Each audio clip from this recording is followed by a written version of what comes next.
look what's about to happen. That 20 seconds of productivity is about to turn into about 12, because if it's going to be edited properly, yep, that pause is too long. You'll see what's going to happen here. We're going to be crying, crying, crying.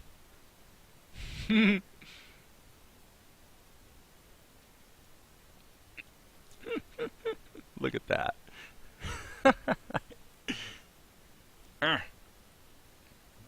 Boom. Okay, so let's just say we're going to use all of this, but we'll probably wind up losing, you know, the tail end of it, let's say. Okay, so now let's look at this. Now we're down to 15 seconds. Even chopping a big piece out of this one, I mean, not chopping a very big piece out of it, I should say. We're down to 15 seconds. So yeah, our 20 just turned into 15. Now, could you stretch it back out a little bit? Yeah, you could. But if you really want the good editing, I could totally see this one being maybe a couple frames longer. You know, maybe a half a second, if that. Yeah, that's okay. Yep, everything's working. All right, back to work. Ba-da-ba-ba-da-bum. So, no comments going on.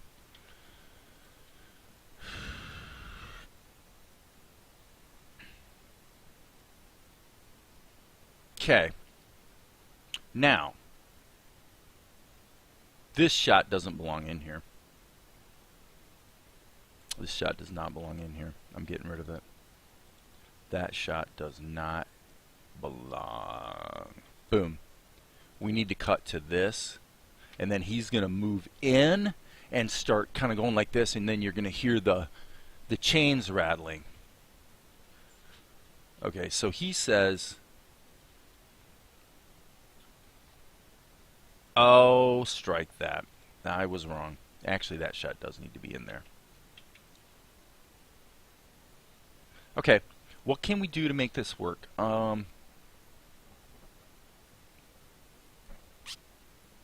I was wrong. I am actually going to stretch this back out. Let me look at the line. Because of this line of dialogue, you've been promised to Prince Vespar, and to Prince Vespar you shall be wed today. Okay, we got to make sure this is going to fit properly.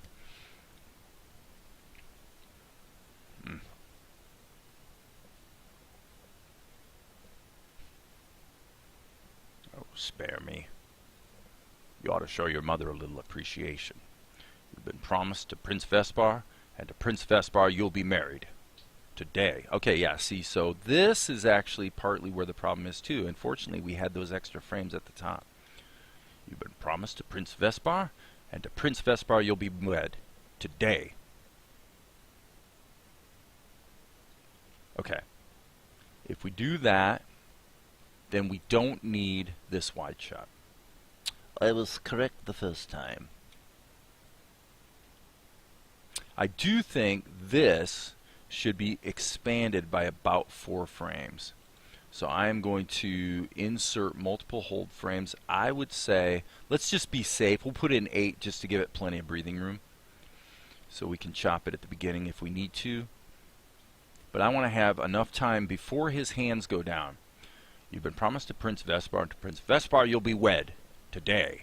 And then she scowls, and his hands fall down, and then instead of going to this wide shot, we go to the close shot where he moves in, and we hear the chains rattle, and he says, I apologize for the chains. Okay. Remove frame and pull. So I had it right the first time. So let's go to Golic. I think this is in the care folder. So I'm going to actually move this into the Golic. And then insert a blank key here so that Golic is in his own layer. Probably would be good practice. Anybody got anything going on out there? It looks like things are pretty Deadsville. So, sorry for the lengthy rant about software. Well, like I said, if I wasn't making a cartoon, I'm sure I'd be doing something programmatic at this point.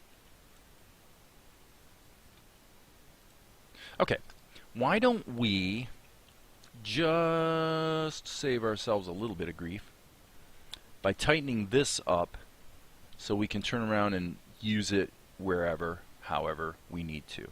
Okay, so it looks to me like this cast shadow is erroneously bouncing over top of him. So we don't want that. So let's take this right there and insert a blank keyframe on the cast shadow layer. Then let's go back to the Golic layer, sample that color since I obviously got the wrong color there a second ago. And okay, so you can see that's pretty much working. And I'm going to allow this concept here to sort of carry the day because I like the idea that he looks like he's oh, come on. It looks like he is lit from above or from below. Yeah. Yeah. One of those dyslexia moments. When you mean above, say below. When you mean below, say above. Yeah. Just take whatever I say and assume the opposite. Oh my goodness, it's ridiculous. The things we have to deal with here. Absolutely, utterly preposterous. Okay. A key, little bit of liquefy. Come on, come on. I'm hitting the shift key. I really, really am. And nothing's happening. Okay. Fine. There we go. B key. Let's grab that color. Let's go to this brush. Boom.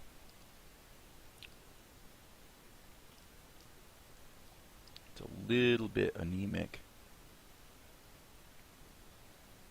I want the poor fella to stand out a little bit more. A little bit more.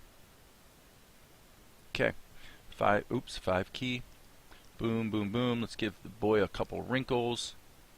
The mouth layer. Where is the mouth layer? Let's go to the mouth layer. And here we have an erroneous mouth. I'm going to hit Control-Shift-X.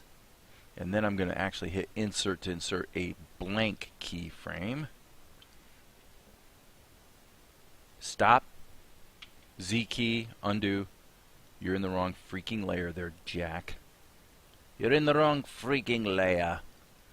Pay attention to what layer you're in. Or you will pay the ultimate price. The ultimate price, I tell you. Well, today's the day.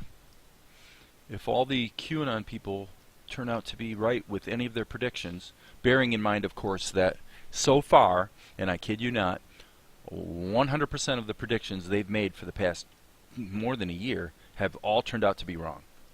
Okay, 100% wrong. But they're still really sure that they're going to turn out to be right when it's all said and done. So, okay.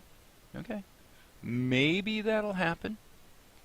Maybe that'll happen. Maybe that won't happen. But they're really looking for today to be a big day. Not sure exactly what it is they're hoping is going to happen, but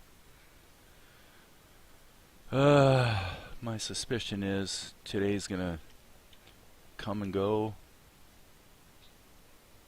Not really with a whimper, but not necessarily with a bang either. And then tomorrow we will have our inauguration. It will happen. Oh, I could have an interesting conversation with y'all about that. In fact, speaking back to Wilcock, because David Wilcock, who's right here on YouTube, you can look him up. He's got a lot of subs. David, he's a neat guy, good guy, I think, but he has drunk the QAnon Kool-Aid in a big way. So, do we want that in there? I think so. Well, maybe not. I don't know. I'm just gonna give that a little bit of a little touch. So, because he's drunk the QAnon Kool-Aid, he found it. Okay. Is anybody out there who saw the images, like they're floating around the internet right now, of, I think his name's Mike Lindell, the My Pillow guy. So the My Pillow guy went and met with Donald Trump. Coupled My Pillow guy, Mike Lindell. Is that his name? I think it's Mike Lindell. Yep, Mike Lindell. So Mike Lindell's going to meet with Donald Trump, and he's carrying a stack of papers. And when they zoom in on the photo of the stack of papers, there's really interesting words on there, like martial law and Sidney Powell. So the QAnon people are they're really mystified about, oh, wow, what's going on with this? This really mysterious photo of Mike Lindell looking really, really stressed out before he goes in to see the president. He's leaning against the wall and he looks really stressed out. And then when he walks in there, the photographer snaps a picture, and we can see words like martial law on this paper. It's like, what's going on?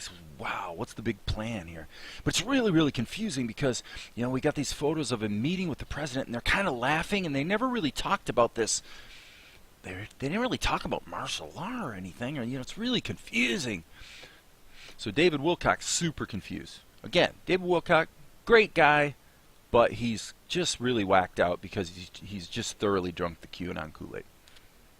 So he finds this Mike Lindell photos really mysterious, and he's trying to piece together what's the conspiracy, what's going on.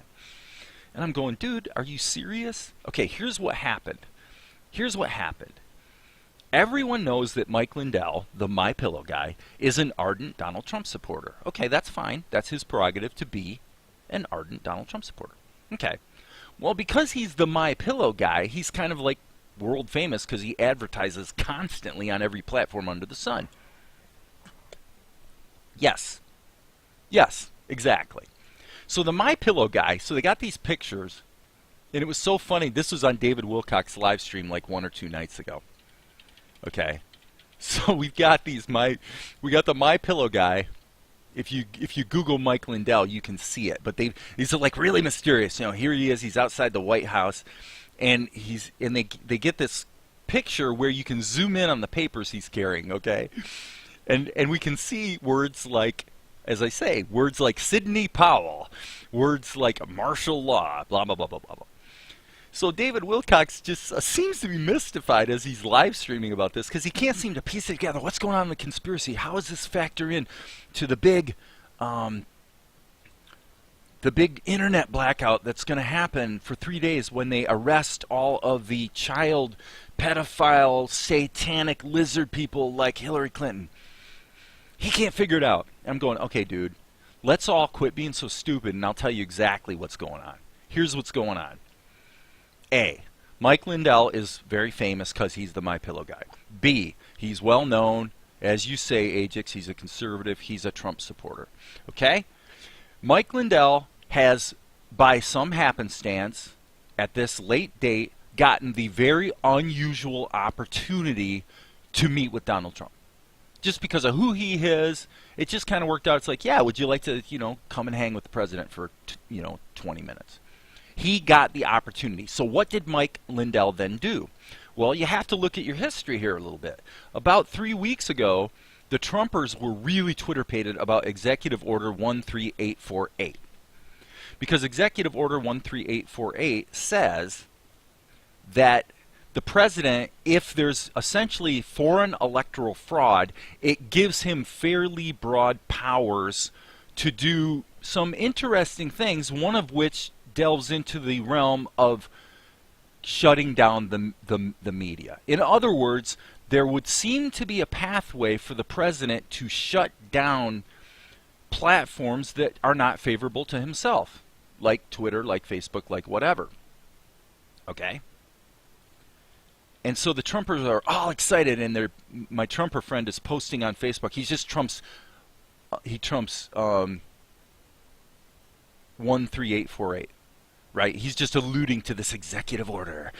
Because it means that the president, it's coming, it's so exciting. The president's going to shut those guys down, the mainstream media that's telling you all these lies. He's going to stop them. Well, there's one little problem. Number one, you might want to read the executive order. You might want to actually read the stuff that you're talking about. Because what you're going to find out is that executive order is pretty rigid in tying the president's powers to demonstrable, provable interference by a foreign power. And the suspicion of such needs to be confirmed by a 48-day process by several of the heads of state that are presidential appointees in his cabinet to come back and make a recommendation to him whether he can take an action. So there's a whole bunch of nuance to it that the Trumpers, they haven't bothered to freaking read the executive order and realize that they don't know what the hell they're talking about. Okay? In addition, this illuminates why it was so important for the president to get Section 230 removal from the, I forget what the act is, but he wanted to get that tacked onto the defense spending bill because that would have given him much more latitude to censor Facebook, Twitter, etc. Well, he didn't get that. They overrode his veto. So he didn't get his removal of 230, and that means that his ability to actually utilize Executive Order 13848 in a useful way was greatly hampered. So here's what really happened with the MyPillow guy. The MyPillow guy has been drinking the Kool-Aid, and he's been getting all of his information from sources like Newsmax. So basically, you can know for sure that the MyPillow guy doesn't know what the hell he's talking about either. So once he was invited to go meet to his closest buddies, I'm guarantee you, I don't know that this is what happened, but I'll guarantee you this is what happened.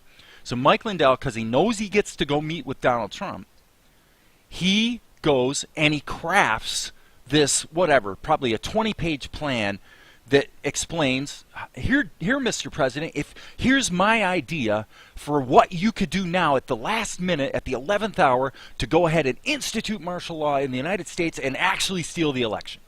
Here's what you can do. Here's my plan.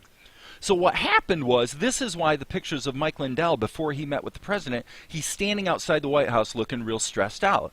Well, that's because he knows he's only got 20 minutes to pitch this president on this idea that he thinks is the greatest idea in the world, even though it's actually the stupidest idea in the world.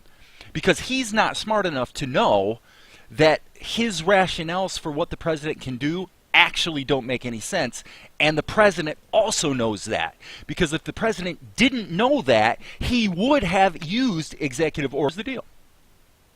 So here's the deal. If it would have happened that when the explosion happened in Nashville, that there was any evidence at all that tied any foreign power to that event in Nashville, then I'm reasonably confident that you'd have seen Executive Order 13848 come up, because Trump was scanning the horizon for any opportunity to be able to invoke that executive order. Not because of the foreign election fraud. No, not because of that. Because it would have given him a pathway to shut down mainstream media. The Trumpers were chattering about it, the idea that, yeah, the president's going to come in, he's going to shut down MSNBC, and he's going to shut down, so he's going to shut them all down. He's going to stop all that fake news. Well, so Mike Lindell's been feeding on all that stupid disinformation, and so he goes to the president thinking, you know, I'm Mr. Smart Guy. I'm going to go in and give the president this great master plan because the president's too dumb to have figured this out for himself. So I'm going to help him. So Mike Lindell's all stressed out, but he goes in and meets with the president, and Donald Trump doesn't even want to hear his stupid idea. He's like, oh, yeah, thanks, Mike. Here, yeah, I'll take your paper. Yeah, great, I'll read it. Hey, thanks. Let's have a couple beers. Let's hang out. Let's have a laugh. See you later. Thanks for coming and visiting me. See you, Mike. And Mike goes out of the meeting feeling pretty good. Pretty good. Why? Because he's going out of the meeting going, oh, this is so cool. Yeah, no problem, Yvette. So Mike Lindell goes out of the meeting going, oh, man, this is so exciting. The president's going to read my master plan, and by gum, on Tuesday, which is today, by the way, on Tuesday, there's going to be martial law, and the president's going to steal back that. I mean, not steal. I mean, the president's going to get back the election from those bad guys who stole it from him. Well, when I posted on my Facebook to my Trumper friend the other day, I said to him, I said, look, dude, if the mainstream media is nothing but fake news, why did they spend 2 weeks in the run-up to the Georgia runoffs making sure over and over they told everyone, you know, if you're a Republican and you've been like sucking down Newsmax and other alternative media, you might want to consider not buying into this election fraud idea, because if you do, you might be discouraged from voting in the runoff elections, and you don't want to do that. You want to make sure you vote and have your voice heard. Okay? I'm telling you, folks, the mainstream media was trumpeting that for 2 weeks. They were working very, very fair-handedly on behalf of the Republicans for the entire run-up to the Georgia runoffs. If they're all fake news and they're all just a propaganda machine, why in the world would they do that? Well, they did that because actually For the most part, they're just trying to report the news. That's all. And the Trumpers don't believe that. No, there's got to be a conspiracy. It's a deep, dark conspiracy. Well, yeah, but can you show me just one piece of evidence? Maybe. I mean, not 100, not 1,000. Just one. Just one would be good. Just one court case where you have something that sort of resembles success. Just one instance where Rudy Giuliani actually said something that wasn't like completely so mind-numbingly stupid that you can't believe the guy even actually has a brain in his skull. Just one. Nope. They can't come up with one. You just laugh. You just laugh and go, my God, you people. You're just drinking the Kool-Aid. And the worst part of it is they hate us. I'm not even like a leftist, right? I'm not even particularly progressive. I am leaning that way in recent years because I do think a step to the left beats a step to the right at this point. Well, we're going to get it. We're going to get it in a big way, and it's all their fault. 100% their fault. If Trump would have exhibited just a little bit of decorum in the Trumpers are like bad software. It's like, I get their ideology, okay? I probably don't agree with a lot of it, but there's probably some good points there. I have no problem with the ideologies in principle. You know, let's look at the individual issues and kind of weigh them out and see what's good and what's bad. No problem. What I have a problem with is stupidity. I have a problem with being so amazingly stupid that you actually just lost not only the presidency but the Senate, and it's all your fault. And you can't see it. How do you get to be that stupid? You know, is there like a club you can join? Is there a fee I can pay in order to actually be that stupid? I'd like to know where. How do I join? I want to join the stupid club. It's comically ridiculous. Oh my gosh. Well, Yvette, by the way, do you think those voiceovers will be useful? I mean, because, you know, I mean, ideally you probably would have the really rich voice of God kind of thing, and no matter how hard I try, I can't quite get that. I just don't have that deep of a voice. So, you know, just curious. Anyway. All right, so I like what's going on here. Well, this is why I was going to start a YouTube channel and call it Alt Center, because I just... Okay, cool. I'm glad you liked it. If you can use it, use it. If not, whatever, you know. Okay, so this is feeling pretty good. Now, I got to make sure I double check the...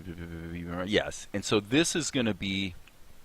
I'm going to put in a parenthetical here that's like... I'll just put in from behind so that I remember that I'm not supposed to necessarily be seeing his mouth move when he says this line. So here I'm actually going to put in a transition, so I remember that this is going to be cut to close up. Okay, so that'll help me just when I look at the script, I can remember what I was doing in my editing choices, right? So anyway, if you guys are finding this discussion like completely boring or offensive, feel free to weigh in, because I'm happy to shut up if everybody wants me to not talk about this stuff. But the whole for me, the Mike Lindell thing was hilarious. It was hilarious because David Wilcock, you know, who has zillions of subscribers and 20,000 people watching his live stream, was truly mystified by it. He could not figure out what the heck's going on with Mike Lindell with this document with words written on it or typed in, you know, important words like martial law, you know, and Sidney Powell. It's obvious that Mike is citing sources like Sidney Powell, saying based on what Sidney has told us about all this evidence of fraud. Oh wait, well hold on, stop. You mean the evidence that you proved in court? Oh wait, I forgot. You didn't prove it in court. In fact, you didn't prove anything at all in court. What was so astonishing about the whole court thing was that very few of the people that were posting stuff about it, you know, the Trumpers, they didn't read the statutes. They didn't read the statutes, they didn't read the filings, and they have no idea what an affidavit actually is. or what the legal implications of signing an affidavit are. So they're getting all Twitter-baited. You know, this is a month ago, of course. Oh my gosh, you know, we have hundreds and hundreds of affidavits. And Rudy Giuliani comes out, and basically what Rudy Giuliani is saying to you as a citizen is, what he's really saying to you is, I think you're so stupid. You're so stupid.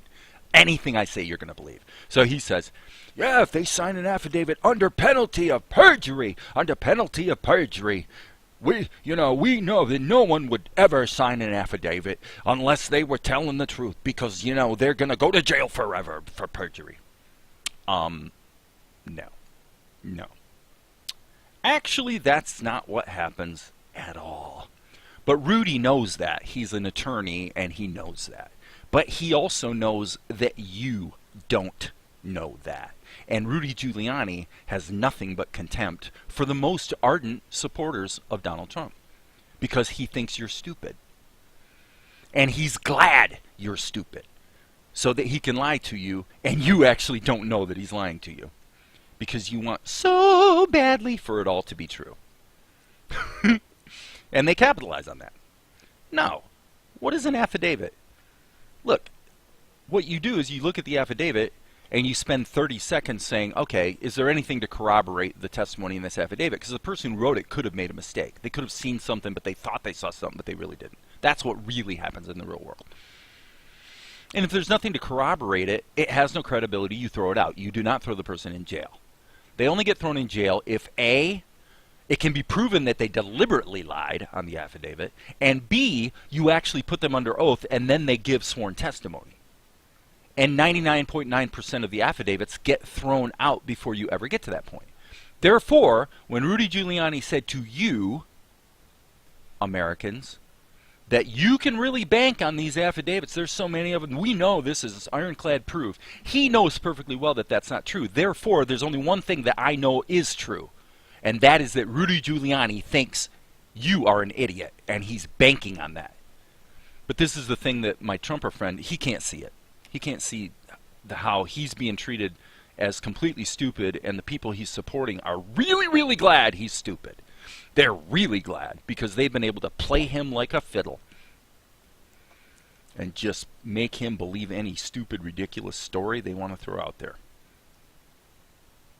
And so again, I'm not offended by the right-wing ideology per se. Some of it I am. Obviously, the right-wing racist, you know, all that crap is, I have no stomach for that. But as far as conservative philosophy, you know, let's take a look. There's some good things there. But at this point in history, a lot of those ideas that we saw come into the public domain, let's say, under Reagan, so we've had 40 years to test them, have just proven not to actually work that well. Oh, there's Zuko saying good morning. I gotta jump out of here for 1 minute and get Zuko up. Hang on.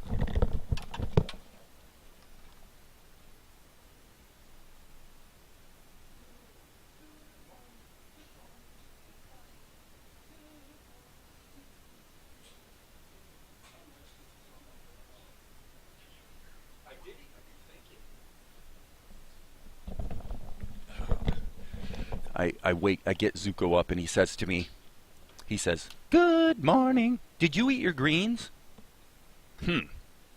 Yes, Zuko, thank you for asking. I did eat my greens, I guess, yesterday. He always asks me in the morning, did you eat your greens? He's so polite. It's funny if you walk upstairs, like if you go to walk upstairs, he'll say night night. He knows when you're heading for bed. Okay, Zuko is an African gray parrot, for those who don't know. Okay, so I'm sure the live stream I'm doing right now, by the way, I'm sure I'm going to wind up deleting it because I'm getting like no work done. I'm just ranting. So, all right, what does he say here? Oh, yeah, he moves in a little bit and then he apologizes for the change. So we'll give him a half a second. And then let's hit the A key. So again, you know, you guys, if you're good with a little bit of socio-political commentary, great. Just grab all this, and then I'm going to actually go in this direction for a moment, and then see let's see, this was here. So I'm just going to say, let's be a little smarter about this. Let's anchor it here. That'll make a little more sense. So let's just see what that looks like. Yep, and then here I'm going to do the opposite. I'm going to turn him down. Okay, like this. And then we're going to make some adjustments to his face. Okay, so there we go. Let's save our work. So he's going to step up and say, I apologize for the chains. Okay, that's too much of a change, actually. That's too much of a change, so let me fix that. I'm going to do that one again. In fact, you know what? I think for now I'll just take this out. What I'm going to do is not patch the hole. I'm not going to patch this hole yet because I might wind up wanting to just reselect this and chop this back out again and make another amendment to it. So let me see, what would his eyes do? Okay, so when we get here, hit the B key. So nobody's saying too much, so either nobody's really paying attention to me or they just don't mind hearing me rant and rave like a lunatic about the socio-political conversation. My point starting it all out today was this. For the people that have really drunk the QAnon Kool-Aid and who are seriously in that camp in a big way, I want to say two things about that. Okay, great. Sounds good, Yvette. Yeah, okay, cool. Number one, I want to have a certain amount of compassion for the Trumpers because they really are scared, actually. They really are scared of a socialist juggernaut that's going to change their life. They've been told this is going to be, you know, really bad, and they believe it. So to a degree, while we do not really excuse patently egregious behaviors, we do understand that their concerns, while perhaps unfounded to a large degree, are very real to them. So that's an important point for me. Yep, look at that. That is absolutely perfect. Boom. Okay, so now in the mouth layer, we'll go here. Well, actually, let's go here. I'm going to hit the B key, go in the mouth layer.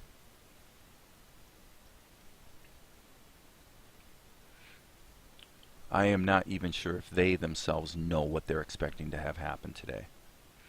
But if there were going to be all this baloney about martial law and that sort of craziness, I'm pretty sure today would be the day it would be happening.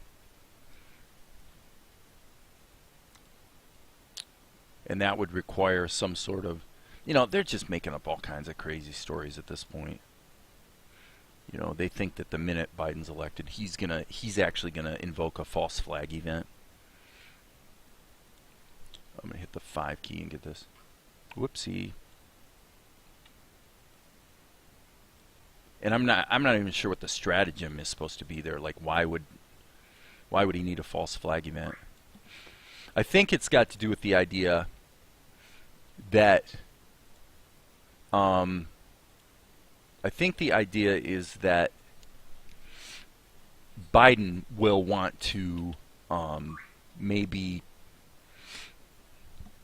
shut down the alternative media, maybe, or something like that. But it's basically got to do with putting us under a police state scenario.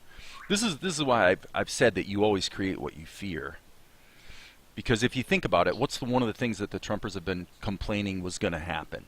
You know, what's the cabal doing that we should be so afraid of? Well, they're trying to suppress your rights by silencing you. Okay? I mean, never mind the fact that nobody's been silenced less over the last many moons than they have. But you know, it's like the old thing I've said before about when you see a video on YouTube that says, you know, this is rare footage of the Beatles or whatever. Okay? Just take a chill pill and don't be stupid. If it's on YouTube, by definition, it's not rare. Okay? A little common sense. Well, this is the kind of mentality we're talking about. So it's the idea that our voices is being suppressed. Well, the fact that I hear you say that your voice is being suppressed kind of tells me that your voice must not be being suppressed. Otherwise, how do I hear you saying that? You know, whether you're posting it on Facebook or whatever you're doing. That sort of common sense seems to elude these people. Right? So then they go over to Parler because there I'll be able to say what I want to say. And then Parler gets shut down because Amazon's going, oh my gosh, talk about a hot potato. I don't want anything to do with this. See, they're suppressing us. See, we're being silenced. Well, if you say certain kinds of things, you know, there is such a thing as free speech that's not, or speech that's not free or not protected. You do need to be a little bit careful. Let's see, we're going to hit the liquify tool here and make a little modification. Yeah, this video, once I'm done live streaming today, I'm not going to leave it on my channel. It's too much wasted time. Nothing about animation, but it's kind of fun. Kind of fun. Okay, so what does he say? He says, I apologize for the... Yeah, he should not be smiling. I'm going to trim that out. Trim that out. So I hit the G key. Yeah, but it's supposed to be erasing. Yeah. Okay.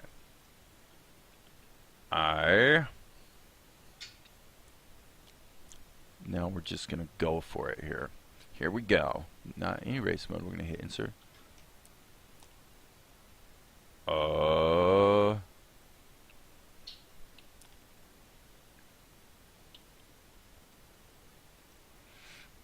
Apologize.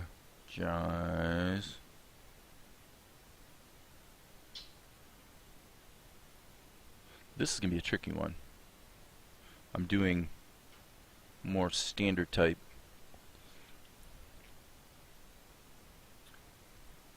That's probably not quite the right expression, but we'll go with it, and I'm going to put that only for one frame.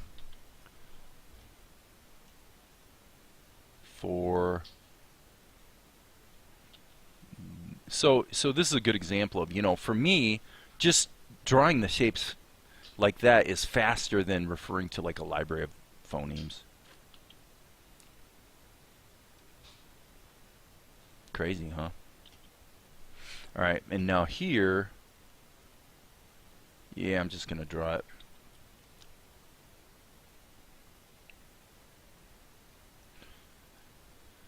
Little darker. So yeah, so today's the big day. Today's the big day. It's like the last day for some sort of really big shutdown. Like everything's going to shut down. No internet, no nothing. And then what's going to happen if you don't know the mythology? Here's what's going to happen. When the big shutdown happens, and by the way, they've been predicting this for the last couple of years. For the last couple of years, there's going to be a big shutdown of all the media and all the internet and everything. Everything's going to go black. And when everything goes black, the white hats are going to come out. And by the way, the leading #1 white hat, of course, is Donald Trump. And they're going to arrest all those pedophiles that have been stealing children and doing satanic rituals, and the lizard people. Like Hillary Clinton with her lizard bloodlines. She's not really even human. This is what they believe. They really, really, really, really believe this. And a lot of your Trumper friends, what I'm coming to kind of figure out is a lot of your Trumper friends believe that, but they would never tell you they believe it. They're not going to admit they actually believe the really crazy, crazy stuff. They're not going to tell you that.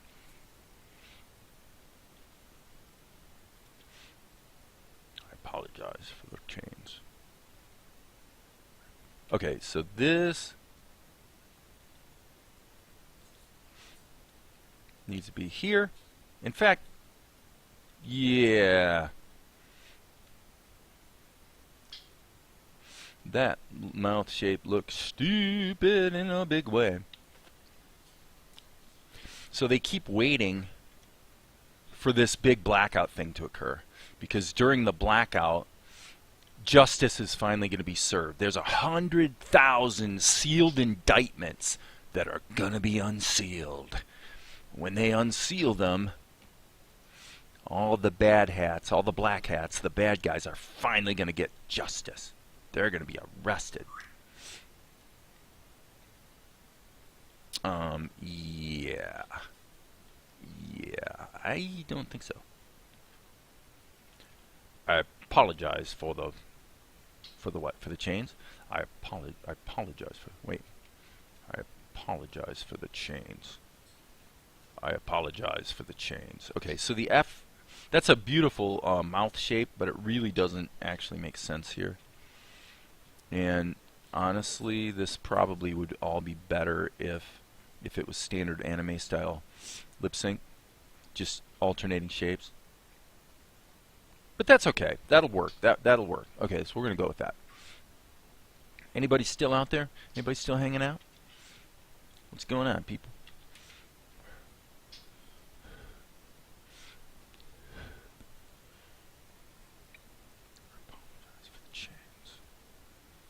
Okay, so now this is kind of important. Gosh, I kind of wish there was a way. Let me see here. Okay, so what I'm going to do is I'm actually going to put a level above Golek. Okay? And what I'm going to do is right here, we're going to have to do some patching. So what I'm going to do is I'm going to grab these mouth shapes and I'm going to drag them down to this other layer instead. And so then this mouth shape obviously needs to be deleted. Okay, and then here, back here, let's see, there's nothing, and then here we're switching to TNRS, so let's insert a key here. So now I'm going to bake this down. So I'm baking in the lip sync for this section to Golek so that I can then put some patches on there and fix it. So there's a few things I need to do before I can patch it. First thing I need to do is let's insert a key here. So I've just made a dummy layer, if you will, and I'm going to insert a key here. Now it looks to me like this key, which again we'll insert one here, so right here what we're going to do is just create a patch for this. Okay, so G key, then what we're going to do is just kind of crawl that up like that and draw that up to there.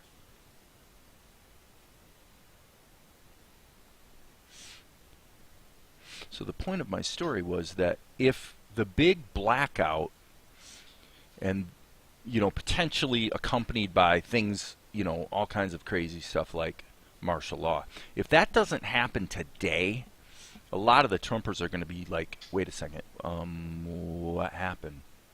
What just happened? Where's the big moment? I mean, there's a lot of them that still think that Donald Trump is going to be president. They actually really believe that he's still going to win. This is all going to come out correct for them. This tangent is really concerning. Let's look at this for a moment. Oops. Undo. Okay, 5 key. Okay, that tangent right there is really dumb looking. So here's what I'm going to do. Rather than try to patch this, I mean, it would be okay. Let's approach it actually 2 ways. I'm going to hit the G key and I'm going to go ahead and extend this out a little bit because his arm really does pretty much would be justifiably extended a bit. Does that solve it? Look at the imbalance in his shoulders. I guess it does solve it because his shoulders really need to be balanced out quite a lot. So I'm going to hit liquefy and kind of move these out like that. So yeah, I kind of feel bad for the...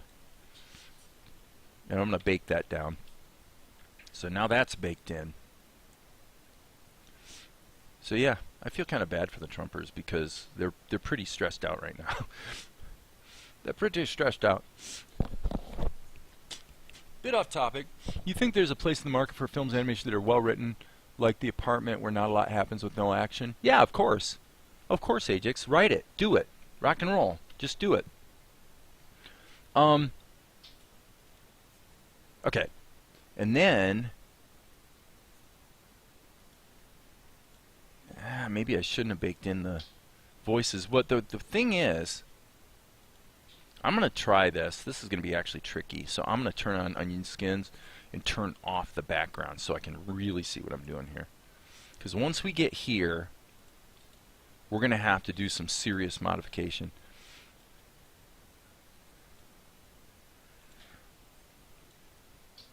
Okay, so that's actually okay.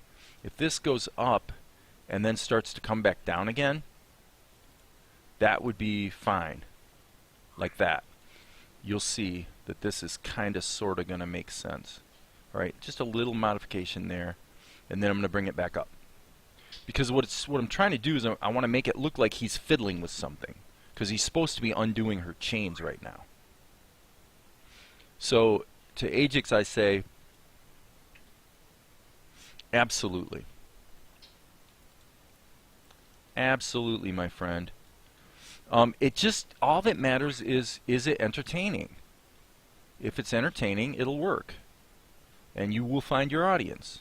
As I've said here before, it might be, you might find it hard to like make a living with your thing, with your concept, whatever it is. But you will probably find your audience though. Okay, so now I see a big problem right there. Oh dear, that's not good. I did not mean to do that. This one, it's just, yeah, it's a little hard to make a living. It just depends. But the thing I'm also banking on, like with this cartoon, is I have a belief that, you know, if it's good, even if this cartoon on its own merits isn't necessarily all that popular or whatever, I would still believe that it's probably going to create some other opportunities, just because, you know, people kind of see what you're doing and are kind of like, yeah, you know, actually it's kind of good stuff, you know, whatever. So this probably needs to come in there. Yeah, okay, so let's see how that plays. There's room in the marketplace for, there's literally room in the marketplace for everything. Every concept someone can come up with, there's room in the marketplace. YouTube proves it. But YouTube is a great study in that respect. Because think about it. Just think about it commonsensically. Okay? Ajax, I'm talking to you, buddy. Okay?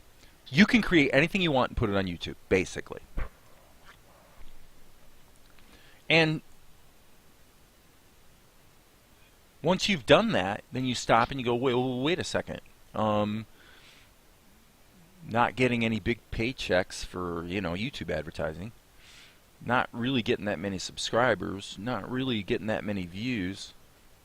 And you realize once you've created your idea, your problem has nothing to do with creating your idea. It's got more to do now with how do I seed the search engines and, you know, how do I build the audience for it? How do I find the people that might maybe be interested in this show or this concept or whatever it is? Okay, this actually works kind of okay if I single tween this, I think. So this is kind of ugly. This is a high risk operation actually, for the simple reason that, oh come on, that was on the wrong keyframe.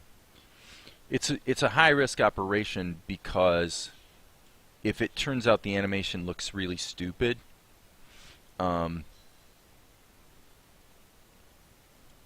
I shall have spent a fairly large amount of time on something that turned out to be a waste of time. So here's hoping.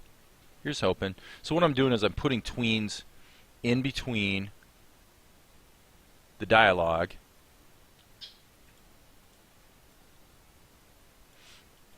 keys. Hope that makes sense.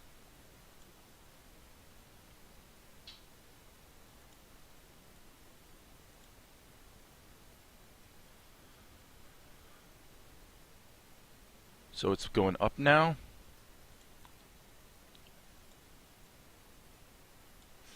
But if it turns out it didn't work, well, I might be crying like a baby, but okay, so now what we're going to have to do, I have to look at the one arm. Yeah, see, that actually works. Ching, ching, ching, ching, ching, ching, ching, ching. There's a few things that need to be massaged and fixed, but it's basically functional. So now we've got to look at the other arm, do the same thing again. Okay, so here he's going down. So what we got to do here is split the difference. Go down a little bit, okay? Down more. Up. Okay, so little up, little up. Up even more, okay? Split the difference. Down. Little change, little change. Okay, I think we're okay. That looks pretty good. I mean, it looks like he's fiddling with something, and that's all we wanted to do. So the problem we have has to do with his head. It's kind of a sucky problem to have. But you can see all the chatter in his head. We've got to fix that. So there's a way we can fix that that's probably going to work pretty well. But we're going to need another... I'm going to put Golik in a group right now because I'm going to have to take another paint layer. Actually, I don't even need another layer because I'm about to cut it out of the head. So here's what I'm going to do. I'm going to go here and say, well, is this the head I want? If it is, I'm going to go into the Golik layer. I'm going to go S key. I'm going to grab everything except his mouth, basically. I'm going to go Control X, Control V. So now I've pasted that over top of that entire sequence so that while everything else is wiggling around, his head remains stationary. And actually, it worked pretty darn well. It looks a little stiff for the obvious reason because, you know, a person's head wouldn't necessarily actually kind of float in space like that. But basically, it worked. Yeah, I mean, basically it worked. So Golik says, I apologize for the chains. Dude, I like it. So I'm going to turn the skins back off, turn the background back on, and let's see. Actually, let's render it. Let's just render it and cut the darn thing in. It's already in the show, so the updated version of it will now smack in there. And so, again, like I said, I'm just going to keep working and live streaming, but, you know, I wouldn't be totally shocked if the socio-political commentary caused the video to get struck down anyway. I don't think most Trumpers would like me for that reason, because they wouldn't like me in the current climate. I mean, I can have a perfectly fine conversation with somebody who has all kinds of ideas. It's all good to me. Let's talk about the ideas, no problem. But what is the problem is I simply report precisely and exactly what they themselves are saying and claiming to believe. And if you actually hear it from a third party like me, you go, what? Really? Seriously? No. They don't believe that. Are you serious? Really? Yeah, they kind of do. Okay, so what are we going to do here? We've got to look at the next piece. Okay, he says, for the change, TNR turns away from Golik's repugnant countenance. He scoffs and turns to exit. A maiden waiting stands by, holding close. Okay, so there's actually a fair bit of action that kind of is supposed to happen here. So let me look at this.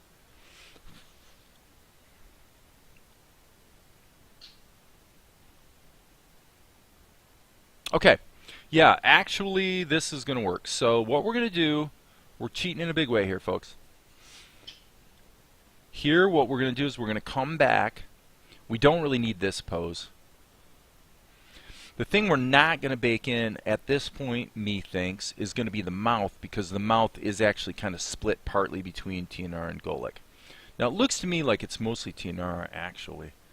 This is the only place where Golik's mouth is. So actually I'm going to rethink that. I'm going to move this mouth down here and just look for some flaws that I can fix. Right? No, that's actually... There's no mouth there, obviously. And then we've got an erroneous mouth there. So I'm just going to get rid of that key. And And I'm going to actually move him in reverse here, and he's going to turn around and walk out, and I'm going to be using a reversal back here as well with the arms. So, okay guys, there goes Val. I'm going to go talk to her for a minute, and I'll be back in 3 minutes, maybe 5, but probably closer to 3. 3 minutes. Hopefully OBS will like die right now and just remain dead for 3 minutes, and then it'll be done blanking out for the whole day.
Okay, we're back. We're down to only 5 concurrent viewers, so somebody decided to leave the party. And such a fun party it's been today, too. So I don't know why anyone would want to leave when we're having this much fun, but okay. This is going to get really, really fun and interesting. The first thing excuse me, hope I'm not belching in everybody's ear. First thing we need to do here, maybe crunch this down a little bit so we've got a little more latitude for that. Okay, TNR doesn't matter yet. So let's look at the flow here. So in our Golic layer, what we're going to do, boom, right here, we're going to start her We got to get back to, ostensibly she would be turned back around. So what I'm going to do is, and the boo-boo is, oh, I inadvertently got the hands into the Golic layer. That's a boo-boo, but it's not an insurmountable boo-boo, because what we can do is we can just select this, Control X, Control V, and now we're going to just take the A key. Here's our layer. We will take this and move this over here. Okay? Now theoretically, actually we don't need that. Come to think of it, strike that. I'm going to get rid of that. We don't need it anymore. I forgot. Okay, so let's flip her. Let's mirror her horizontally. Here's Tianara. Character layer. Mirror horizontally. And I'm even going to lean her in a little bit more. Like, she's just pretty scowly, but at least she doesn't have the chains on anymore. Right? So that's a little bit of good news. Okay? So now we're going to go back here and say, well, is Golic here? Yep, Golic's here. So now what we're going to do is we're going to go take this pose of Golic. Yep, we're going to take this pose of Golic. We're going to take this entire batch right here, and we're going to control drag it to here, like that. And then we're going to mirror these frames. Mirror frames. So now after he's taken the chains off her, okay, so that is obviously an erroneous background image. And we're going to have to cut the stupid arms, obviously, out. But what we could do, actually, let's just cut them out except on the last one, and then we'll consider doing, well, actually, let's work in reverse. So we'll go like this. We'll take this. This is going to be a bit convoluted, but what I'm going to do is just grab this area in the Golic layer. Where's Golic? Right here. Okay. So what we got to do is get the hands flipped. Flip. Flip. Flip. Come on. Come on. Flip. Okay, why is it not working anymore? I guess we have to click it. No problem. Click, flip, click, flip. No, we're not flipping vertically, we're flipping horizontally. Okay, so now what we're going to do, watch this, this is going to be cool. Now we're going to take this down here because her, think about it, her hands, she's had the chains removed. And then we're going to, okay. Yeah, Dave, really? Really, dude? Okay, now we're going to grab this, and we're going to put it just below the horizon here, just a little bit, like that. And then here, we're going to delete it. Delete. Delete. Okay, so what does that do for us? There we go. So now this pose is not the right one. Okay, so probably all this lip sync can be removed. Boom. And this pose is really not what we want. We want this gone. Okay. Nice. So now we're going to be good up to frame 96. At frame 96, we're back to Golic, so we really need to get his background back in there. Fine. Let's take that, put that there. And then we'll maybe modify it a little bit. Let's just kind of look at this one. We'll say if we pushed in a little closer to him, honestly, the only change would probably be a little bit of a defocusing. So let's do that just to be nice. So in the background image layer, I'm just going to stretch it a little bit, just like that. And then I'm going to blur it just a little bit. Blur, blur, blur. 5 pixels is probably all we need. Maybe a little more. Yeah, maybe a little more. Okay. Now,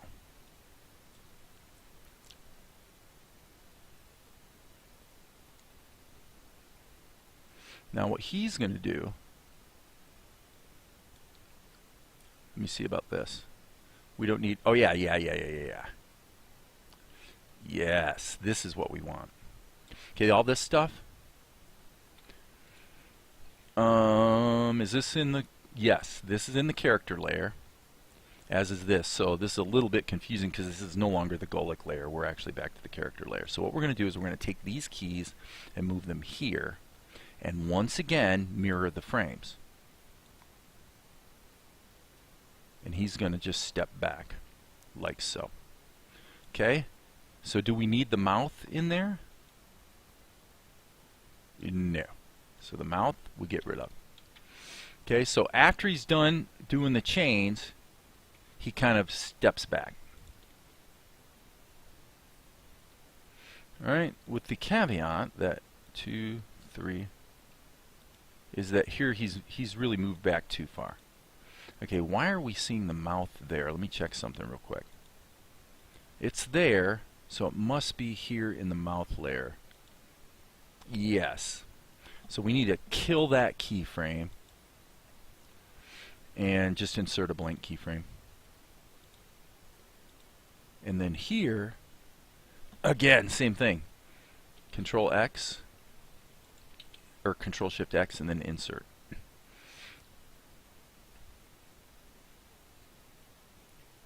Boom. And then what I'm going to do, this is going to be interesting. We're going to do a 2-frame move here to get us from one to the other. So it's going to be boom, bop, right here. Okay, so this is the character layer. So we want to go to the Golic layer. I'm going to change this just in capital letters because I'm having to read too many letters here. There's Golic. Now what we're going to do is we're actually going to take this, move it here, mirror it, but then we're going to go take the A key and we're going to go like this. Have him start moving out of the screen. Okay, bad. Darn it. God, this is, hold on. Stop this. This is like royally irritating. I guess it doesn't matter actually, come to think of it. I'm going to go like this. Okay. And it's just because of bad management here. And then when we get him here, boom, I'm going to look at the difference between these two. Come on. I guess I really might want to be in the correct layer. Just to be preserve my sanity, I'm going to move these keys into the Golic layer where they really belong.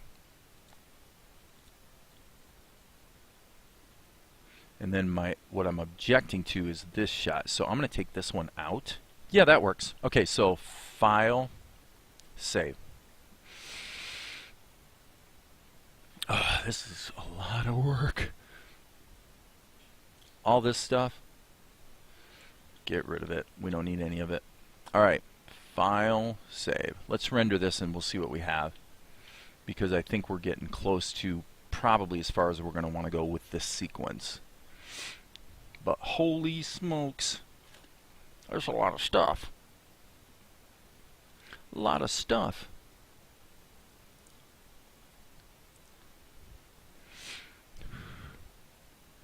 I apologize for the chains. Okay. And what the heck just happened?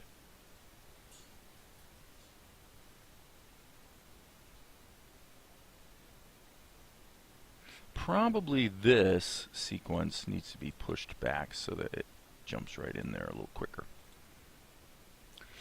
Okay, let's see. Okay, also here, it does appear to me that there's a little anomaly in the background, so we should probably crop it in just a little bit. Let's hit the rewind key, and there's definitely something wrong.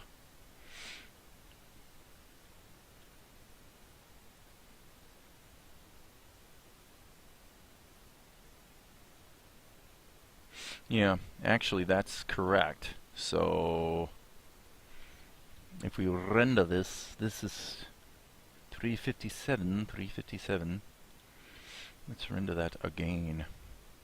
Didn't seem like Vegas fully updated. My oh my oh my. So we got, yeah, we're pushing it 15 seconds here on just this one shot, so this gets us into the zone where our 20 seconds today, we're at 18, which is where we ended up yesterday, by the way. So he approaches her. You ought to show your mother a little appreciation. You've been promised to Prince of Espar. Okay. So he said, I'm going to just run through this. This is outrageous or whatever. Spare me. One more time, sorry. Spare me. You ought to show your mother a little appreciation. You've been promised to Prince Vespar, and to Prince Vespar you will be wed. Today. I apologize for the chains. Boom. Okay. We're, you know, I mean, I think the storytelling is rocking, man. I think we're on track here. Do we even need to put her mouth in there? We certainly need to put Golik's mouth in here. But, all in all,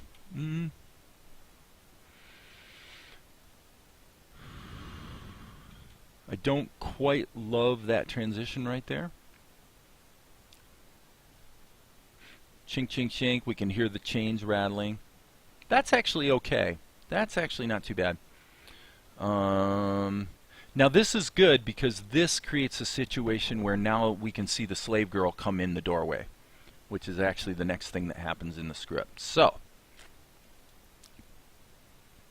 the timing here is fairly tight. So yeah, as I said, we have just reached the 18-second point. So we're kind of at the point where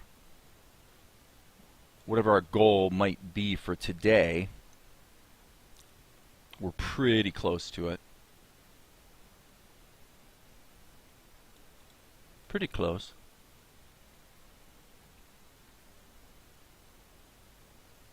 Okay, double check the script.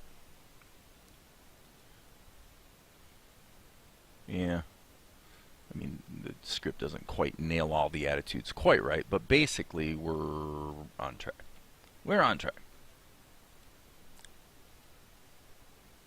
We're on track, people. Okay, so right there, here's Golik. He's above the mouth layer, so it could be, yeah, if we put the mouth layer where it belongs in the ordering.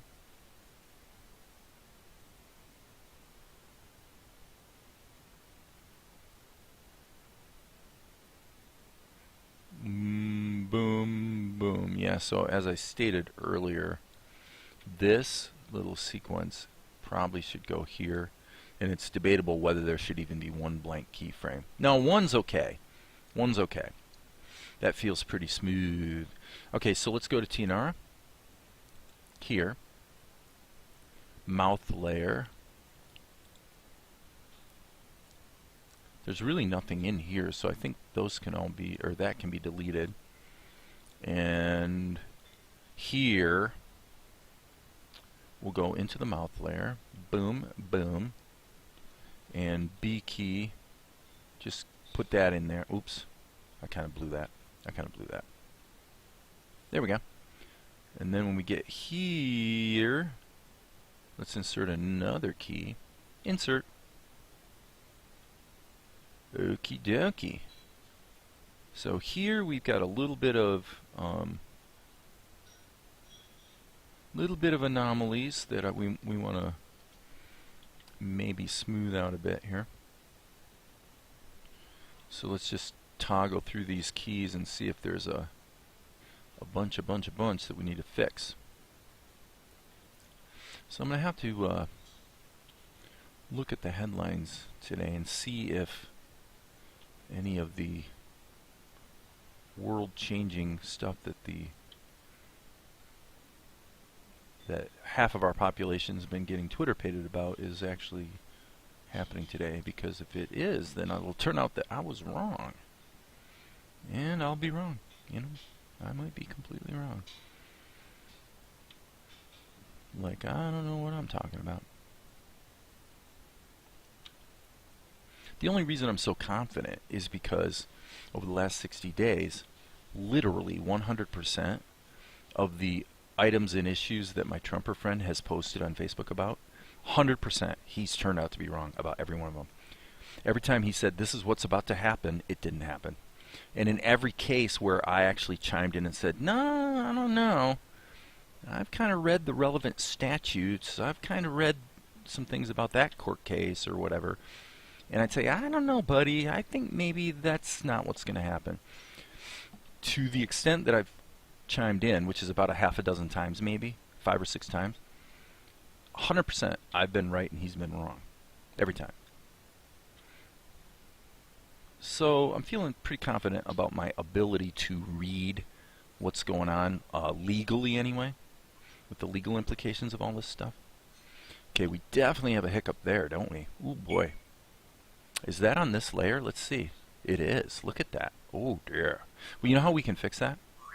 Watch how we're going to fix that. We're going to fix that in the smartest, simplest way. What we're going to do is we're going to hit the G key. Okay, we're in the Golic layer, right? So there it is. But you got this kind of area where we cut it. So what we're going to do is sample his skin. We're going to do alpha lock. And we're just going to loop. No, we're not going to loop. Sorry, my bad. In behind mode. With the alpha lock on, we're just going to do this. And, ooh, it looks like it didn't work. So the reason it didn't work is because these pixels are not truly transparent, unfortunately. So that's okay. It means what we need to do is more carefully just cover this stuff up. Let me hit the fill tool. I'm going to select this color and make it just a little lighter. And before I go too far, I'm going to actually just do a fill operation here and say, okay, yeah, that really doesn't matter, and that's not going to help. So I'm going to have to actually draw over this one. Yeah, I'm going to have to draw over that one, unfortunately. So I'll just touch these guys up. So now we're into just a little fine-tuning. Little fine-tuning to make everything pretty. F key there. And now what I'm going to do is quite literally pound through all of these keys and just get them to the right color, because his mouth is really kind of jumping out like a sore thumb. And this one, yeah, let's just use the brush. Let's just use the brush. So poor Mike Lindell is going to find out that his wonderful master plan that he thought was going to step in and steer the president in the right direction. By gum, boy, oh boy, because he knows what's really going on. He's got the plan. He's going to find out his plan is going to come to nothing. Absolutely zilch. Poor Mike. Okay, I don't really mind that sort of erroneous light there on the edge of his garment. I'm going to live with that, actually. So, okay, concurrent viewers, there's 6 of you out there. Anybody want to weigh in and admit that you're actually listening to all my ranting and raving? Because today's been a ranty day. A ranty day, I tell you. YouTube's probably going to take it down because I think I said the words martial law, you know, things like that. Words like that get you zapped nowadays. For good reason. For good reason. You want to be careful.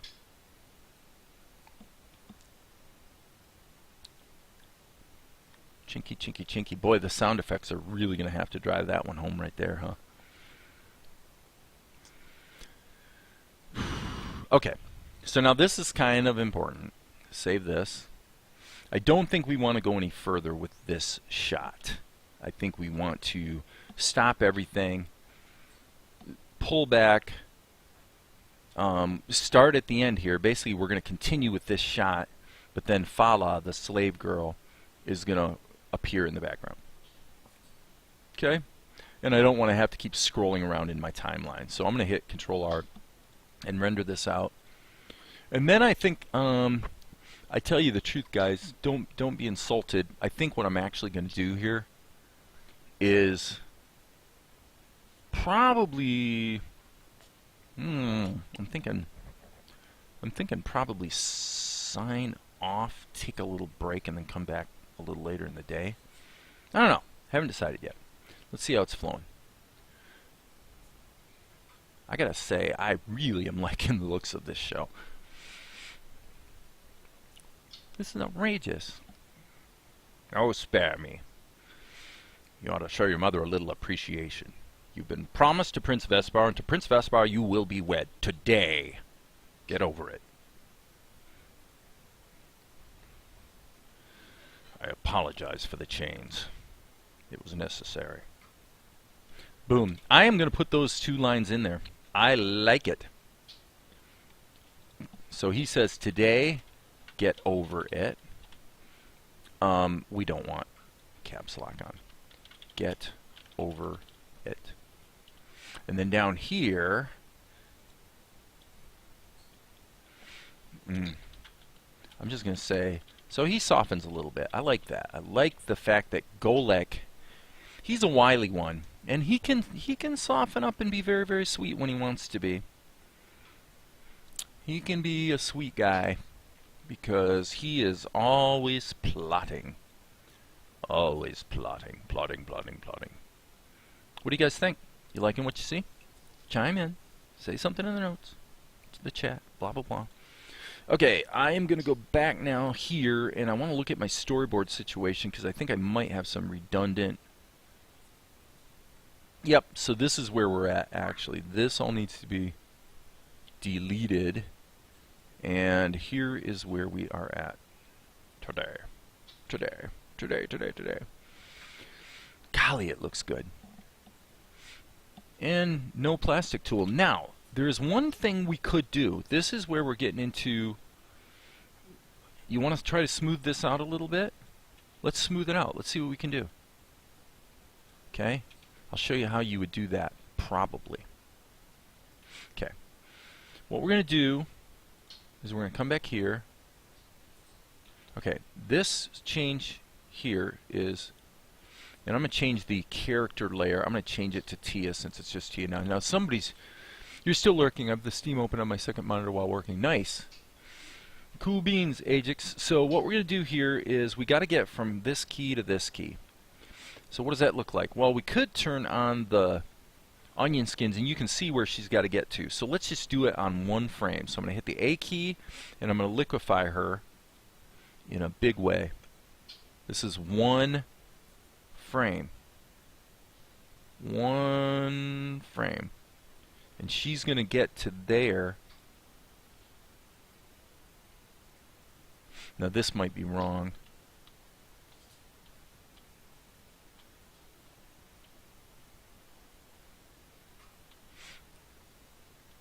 Yeah, I'm going to take this frame, and now, even though it didn't move her hands, I'm not going to worry about that. That's in the Golek layer, which is stupid, but we'll live with that for the moment. Let's do the motion blur thing. Since it's a one frame tween, let's do a really, really radical motion blur. Let's get the directionality of it correct. So kind of angle it like that. Actually, let me see if we go 90 degrees from that. I actually like that better. Boom. Okay.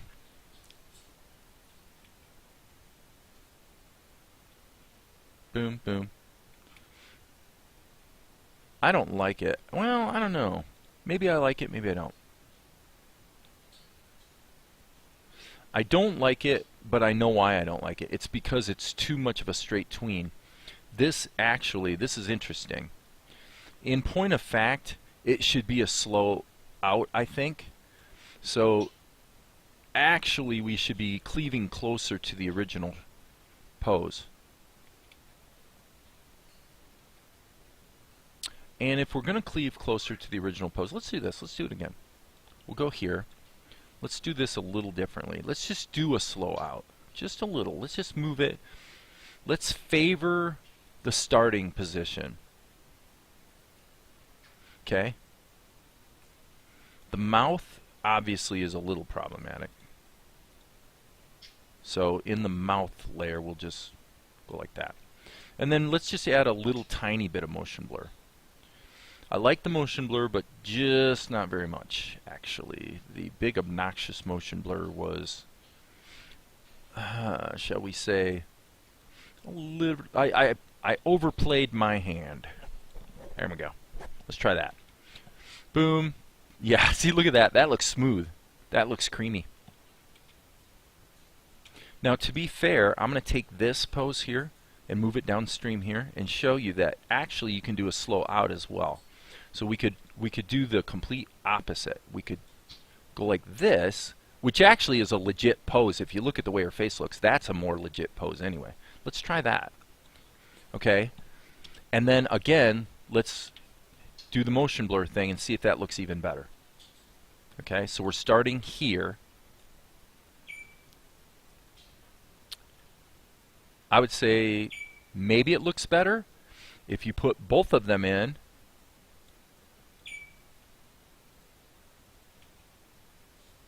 It's too much. So the question is, do we want slow in or slow out? I'm going to say because she's moving fast, we're going to favor slow out. Yep. And this one happens so freaking fast that I don't think there's anything we can do about it, but we can try. We can try. We can do the same thing again and just see if it works. Just see if it works. Can't hurt. There's basically no cost to trying.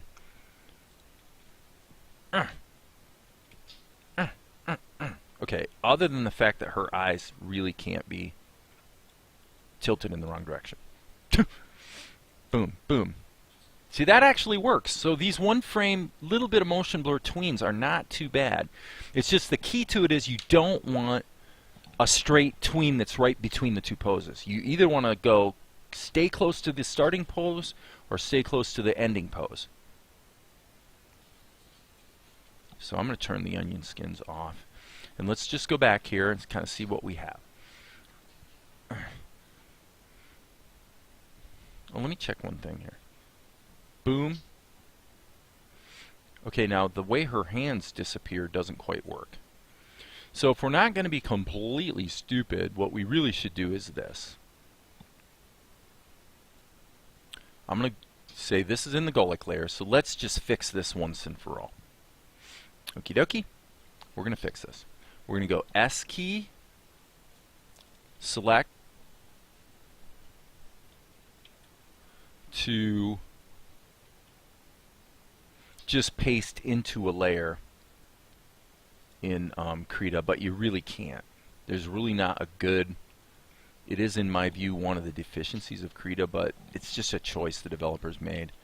For most situations, it's probably actually better the way they do it, where everything is sort of forced to be on a single layer, as opposed to directly pasting into.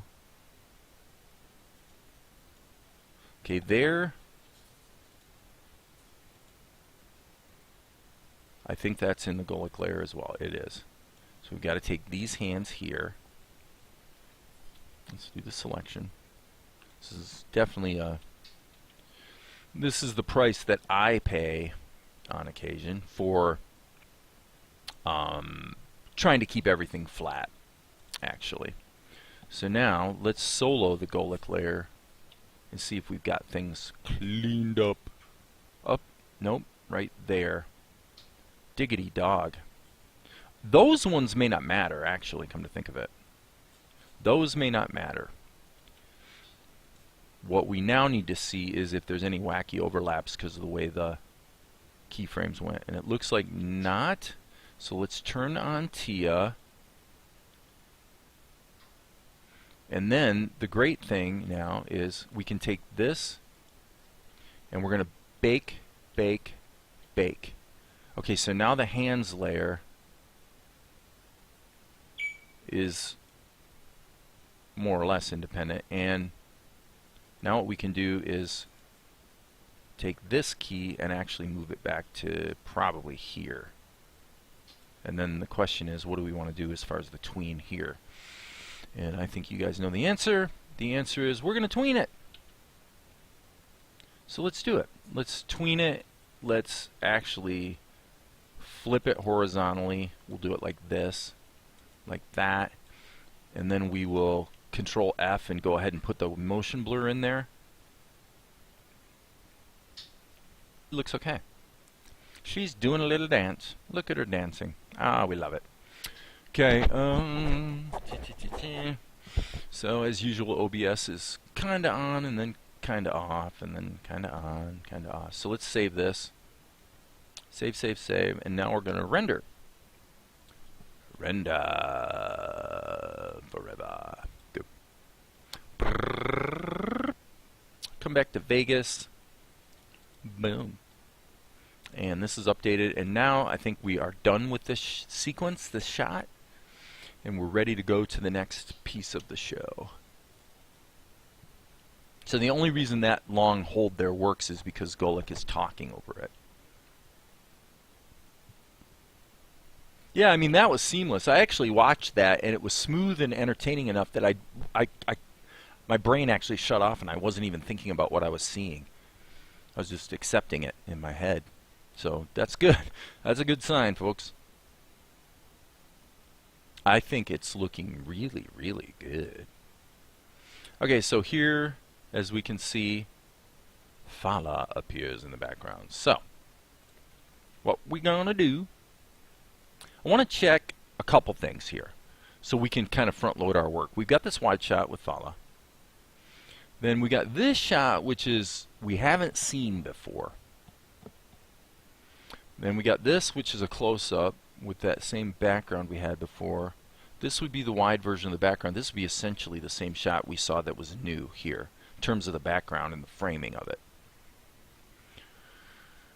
And then there's some close-ups with TNR and blah, blah, blah. So I would say we don't have massive opportunities for leverage here, but we certainly have some. Entschuldigen Sie bitte, which is, of course, German for excuse me, please, or something close to that. If there's anybody German in the audience, you can correct me if I'm wrong. But I think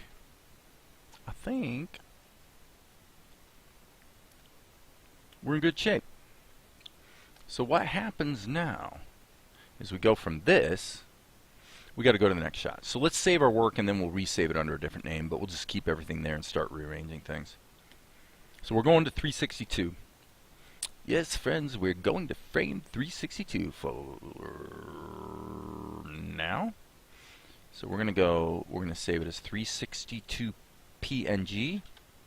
362. Still no chat going on. There's just absolutely nobody talking, nobody's thinking, nobody's saying nothing. Okay. So we got to have Fala appear here in the background. How are we going to do that? I'm going to take a crazy chance here. I'm going to take a crazy chance. This is the most ridiculous thing you guys have ever seen. I'm going to grab the entire show and mirror the frames. Okay? Move that back to there.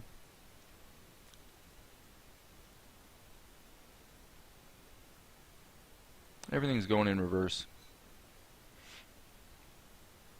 But that's okay. It got us to here. I'm going to say most of this may be useful at some point in the future, but for now we saved it as 362, so let's go ahead and get rid of those keys. Boom, they're gone. And now this is our starting point. So just to keep things clean, let's grab this column. I wonder about this though. Notice when we click in the timeline as opposed to down here, you notice how it selects a whole row. So let's see what happens. Let's just select maybe the first frame. And let's put in a hold frame. Let's put in 24.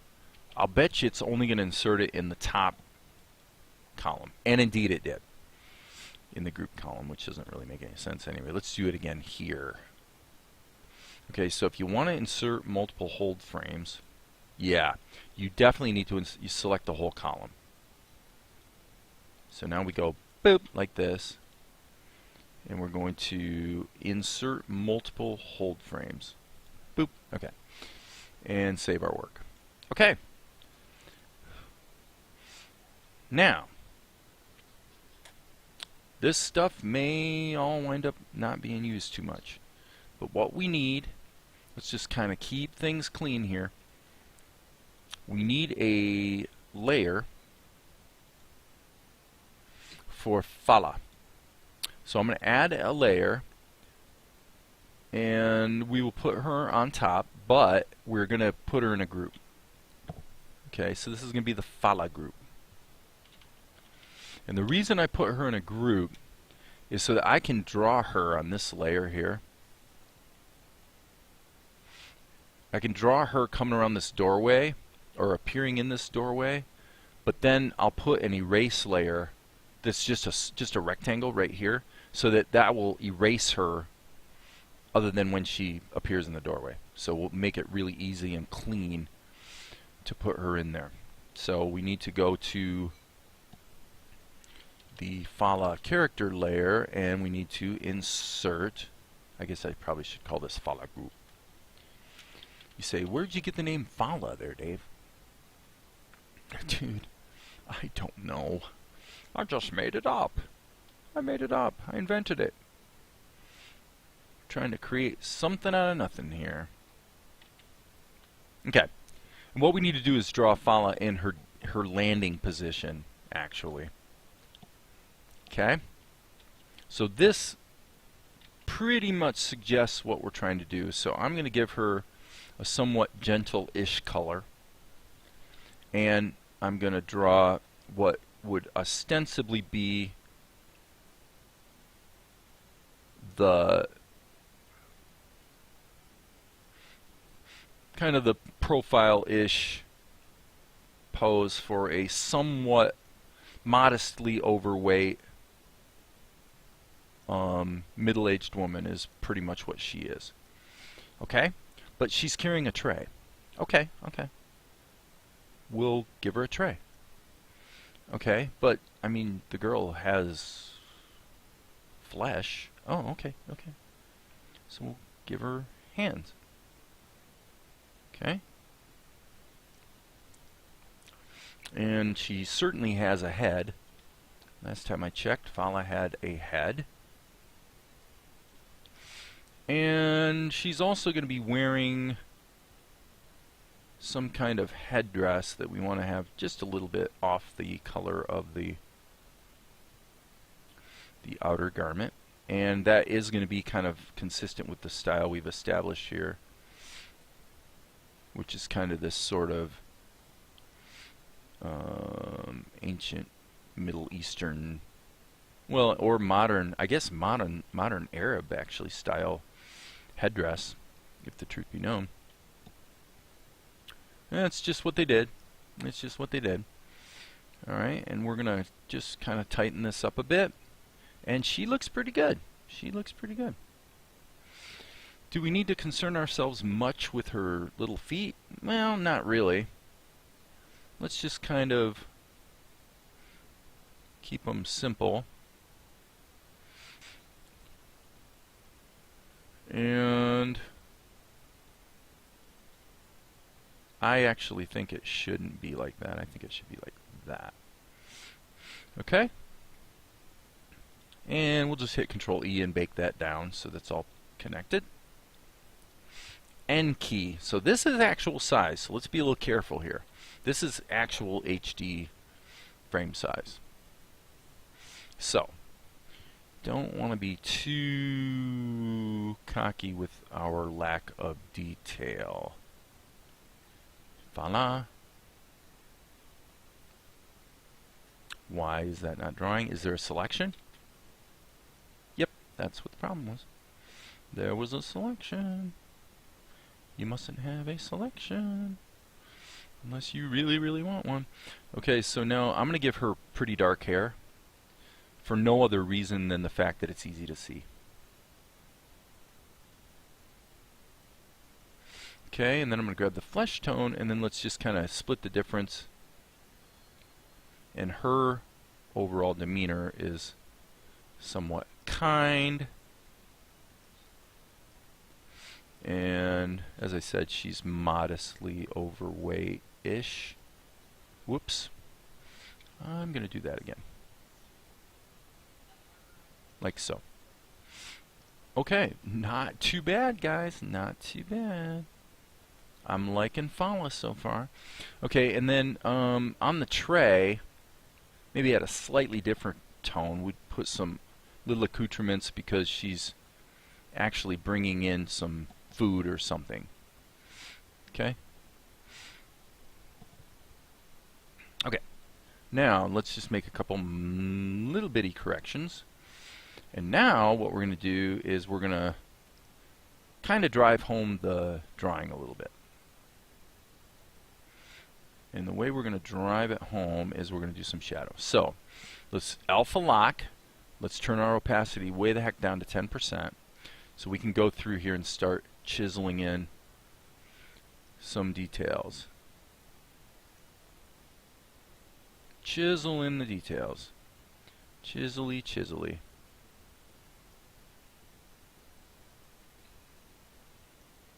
Okay, boom, boom, boom, boom, boom. You might be surprised to discover how much of a difference there is between 10% opacity and 11 or 12. It's actually kind of a surprisingly big change. I'm gonna actually change this to like 11 or 12. Okay, well 13. Well, I can live with that. Let's see how that looks. Yeah, it seems to hit the sweet spot maybe a little better, but so there's going to be a little shadow under there, and we're going to want to definitely add some outlines to make this so that it is kind of readable. Alright, so we'll go like that, and now let's do the outlines. So I'm going to hit the B key, grab this, and now again, working kind of in reverse to what probably most people would think. By having alpha lock on, by the way, it keeps me from scribbling way outside the lines, actually. You can kind of sketch into the edge like that if you want to. I mean, do what you want, but that's kind of one of the advantages of leaving the alpha lock on if you don't want to actually expand outside of its perimeter too much. And of course you can still draw all the lines on the interior all you want. And in this case, I mean, the truth of the matter is we probably don't need the outline here, but no harm done, no harm done. Okay, so I'm just going to go like that. And then down here, some sort of indication of maybe a sandal situation and maybe a toe situation. Very cartoony. Keep it loose, baby. Keep it loose. And for Fala, just because I like her, I'm going to give her a little bit of extra decoration on her dress. And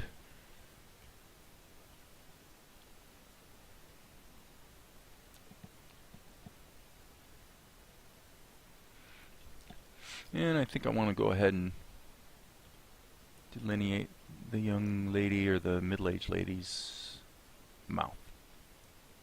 Okay, a little wrinkle, wrinkle, wrinkle action. Little bit border action. Choo choo choo choo choo. Choo choo choo choo. Oh, didn't like that line. That one bugged me a little bit. Okay, N key. Now,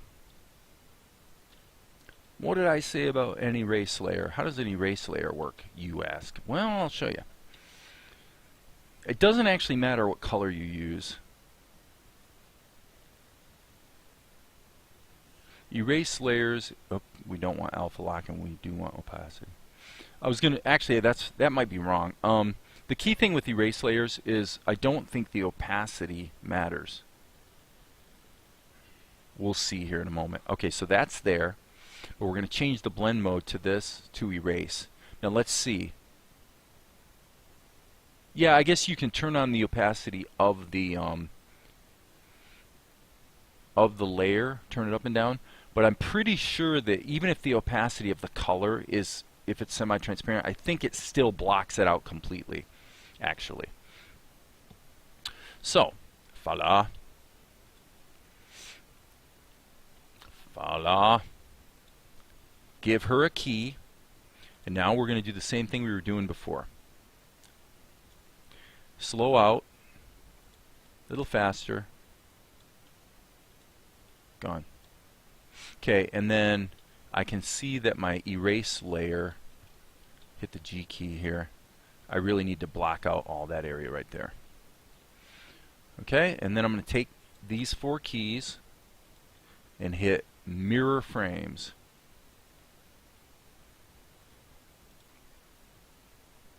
Okay, why is it looping? Okay, I think she's moving way too freaking fast. So this is an unusual case, actually. I'm going to have her slow out. That, I'm going to split the difference there. And I'm going to move her quite a bit slower, actually. So here I'm going to hit the, sorry, you might want to consider being in the correct layer there, dude.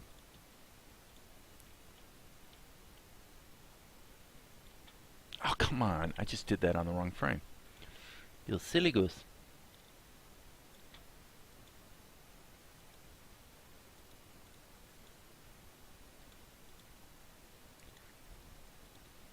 Okay, so from here to here would be a little easier, by the way, with onion skins, if you turn off the background. So we're going from there to there, so I'm going to go to the middle, and I'm going to just smooth her right in there. Okay? Let's see if that feels a little better. Okay, so the question, of course, is, does the fact that her feet didn't move matter? And I would say it probably doesn't, but that's okay. Let's just work backwards and fix that. So this is kind of fun. Okay, I'm going to leave the background off because now we're going to see how we're going to fix this problem. Okay, let's turn on the onion skins. So this is where her foot's going to land. So let's just start fixing things. Let's go like this, and we'll hit the A key, and we will anchor the foot like that, so it's going to land there. Okay, so then here, kind of the same situation. We're only really giving her one step, so I would say probably we're going to maybe be something like that. And by the time we get here, I don't think we're going to be able to see her feet anymore. Well, maybe we are.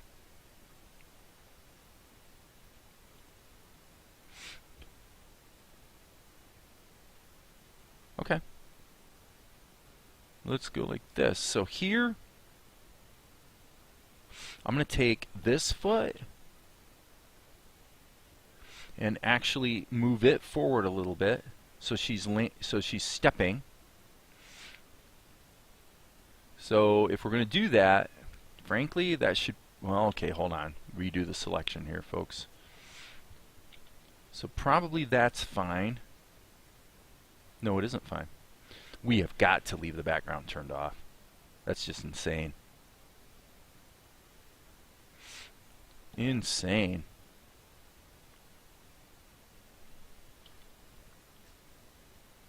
So I'm going to actually sneak that right in there.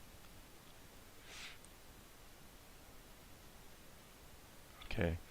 Unfortunately, once I let go, that selection is, there's no going back, baby. There's no going back.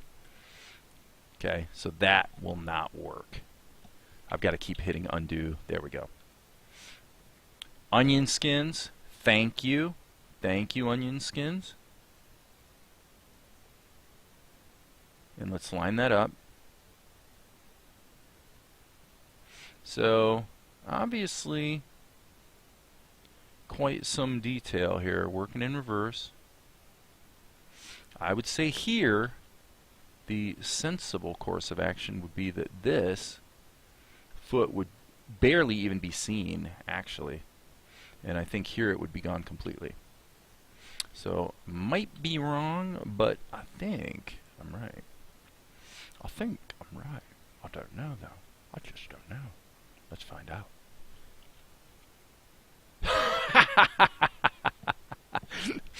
Here, right there. We need to stop that, and then 362 is what we're going to see happening next. So, okay. Now, Fala, actually, it might not shock you to discover that Fala has a mouth. So, let's give her a mouth. M-O-U-T-H. Boom. All right. In the mouth layer, we're going to insert a key. She's going to come into position, and then she says,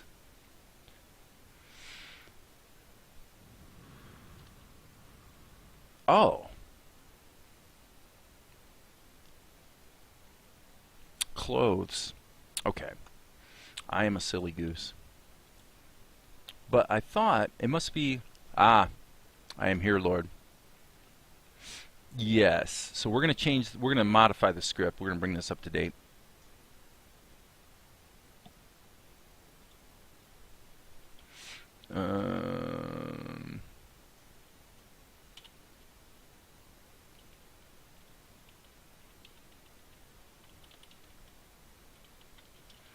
So this is going to say that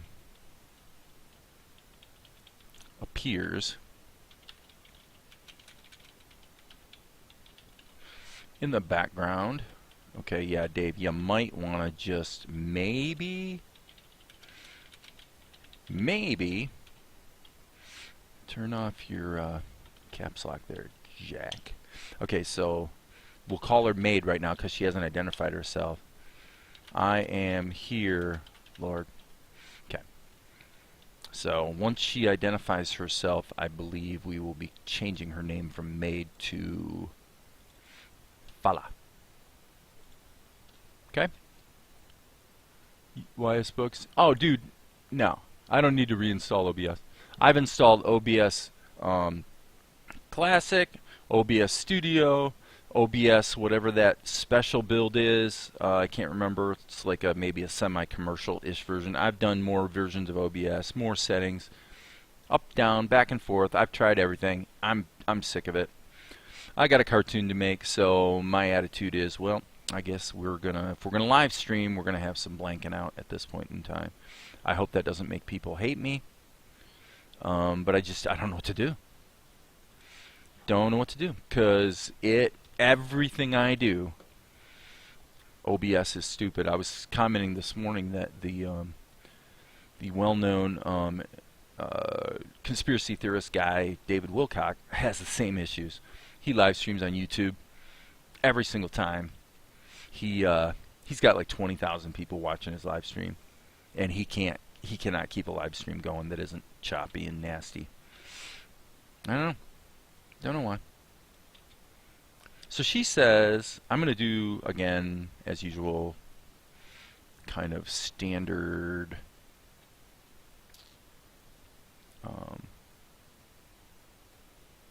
anime practice. I am here, Lord. And then let's just insert a key, use the B key.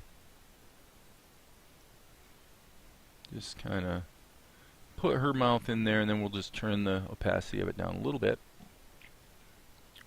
Okay, rewind. I wish OBS didn't give me such grief. And I've asked here, does defragment? Why the heck would a defragment matter? It's not even saving anything to the hard drive. I mean, you can. There are options for buffering locally, but I don't think most people use them, and I haven't really. Okay, so maybe this should be. I don't see how and besides, Windows, from going way back, Windows pretty much defragments your hard drive on an ongoing basis anyway. So, no, it's just, yeah. Right. Yeah, that's, no. Nope. You gotta realize this is a 12-core, 32 gigabyte memory machine made for editing movies. It's really high performance. Every single thing I do on this machine works absolutely perfectly 100,000% of the time in terms of performance. Except streaming to YouTube. Everything, you know, you can do a Zoom call with a bunch of people. You can do Facebook video calls. I can actually, if I was recording this to my local hard drive and then I uploaded the video I'm making right now that I'm streaming, if I took this and was recording it while it live streams, and then later I go and I delete the live stream off my YouTube channel and replace it with the one that was saved to the hard drive, you will find that the one that was saved to the hard drive is perfect. There's no glitches, no hiccups. There's nothing wrong with the actual screen capture process. There's just something about the way OBS handshakes with your local internet connection, which in my case is a fiber optic 30 megabits upload, 30 megabytes download. Everything works perfect. 100%. Okay, so yeah, once in a while there's a hiccup, but really, seriously, 100% except this. This is the only thing that's problematic. Pretty crazy, huh? I'm not lying to you, baby. I'm telling you the truth. Okay, so what I'm going to do here is I'm actually going to go G key, and I'm going to just draw a big lasso around her, but I'm going to alpha lock it. That way we can just dial in. Follows lighting. Look at that. Oh, again, like that. So she's backlit. Little backlighting. Look at that. So she's going to literally move into the light. Boop. Look at that. Isn't that cool? That's cool. That's cool. Cool, cool, cool. But thank you, Yvette, for the suggestion. Yeah, defragmenting wouldn't really have much of an application in this scenario, unfortunately. Most unfortunate. I'm going to actually put this in overlay mode and see what happens. Is going to really make the colors richer. I like that. And that successfully takes our attention away from her feet, even though I actually think the animation of the feet turned out pretty well. Blah, da, da. Look at that. Look at that. And I'm going to make one more little change here on this layer. I am going to, again, hit my B key, but I'm going to go with the white.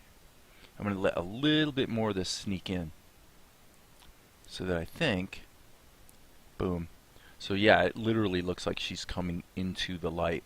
And if you really wanted to drive it home, you could sneak way in here, take your plain old, I don't know, a brush like that, and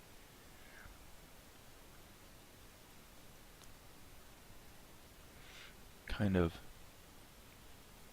paint back in a cast shadow. Paint in a cast shadow. Like that. So she's actually moving into it. And it all happens so fast that you really don't mind that little weirdness right there. Now, I say that with great confidence, even though actually, it could actually, I just said actually twice, didn't I? Oh, 3 times. It could wind up looking a little stupid. But we'll see. I'm going to say I want this to be a little harsher. So I'm going to hit the G key, and I'm going to go like this. Ooh, I guess that needs to be dark. I guess that needs to be dark. So if you want it harsh, make it harsh. And then we'll see what happens. We'll see if it works. Yeah, dude. That's what I'm talking about. Okay. I'm here, Lord.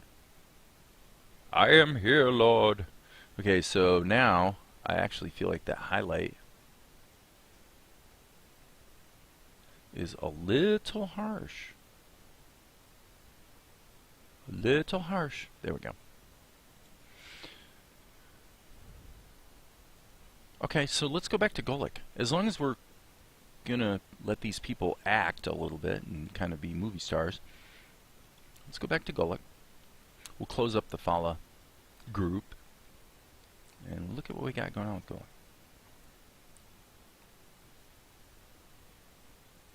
Okay. I am going to make the command decision to get rid of all this. We will maybe come back to it all later. We'll see. But at this point, gone, gone, gone. What is this? Gone. Yep. And that's our background, obviously. I'm going to limit this shot to just this little thing right here. I think I want Golek to kind of respond. I am here, Lord. You kind of, Okay, how are we going to do that? Let's do it like this.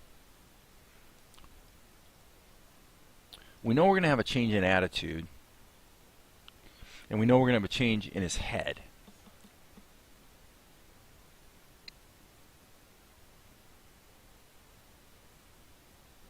So, I think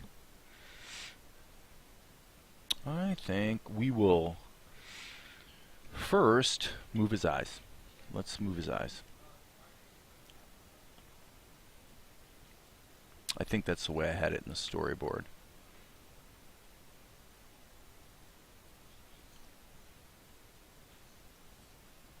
Okay, so that's quite useful.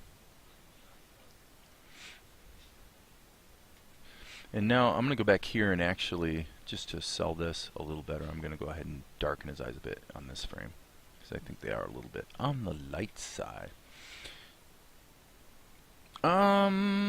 Strike that for a moment. That could be problematic. Yes, that is problematic. I can't do that. If I do that, it's going to be different from the prior frame that I just cut from, so that won't work. But that's okay. We can do this. Okay, so now the question is, well, what about his, you know, kind of his attitude with his eyebrows? Well, let's just grab that eyebrow and go like that. And let's grab this one and go like that. Okay?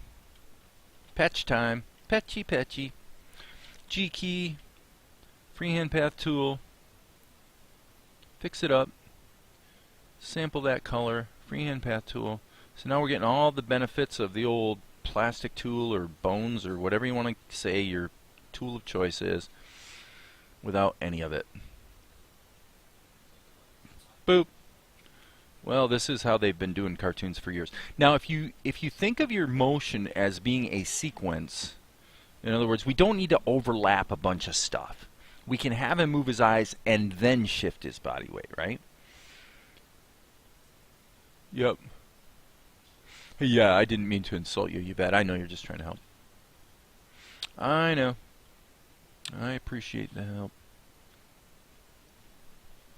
Hey, so now what I want to do here is just say, well, where do we want him to get to? I would say something like that. Okay. That's fine. And if his head went up like that, well, what would happen with the rest of him? Well, it just seems to me that he'd have this little shift like that and maybe a little shift like that. Okay. And then since this moved a lot, let's just try to close that up a little bit, like so. Okay?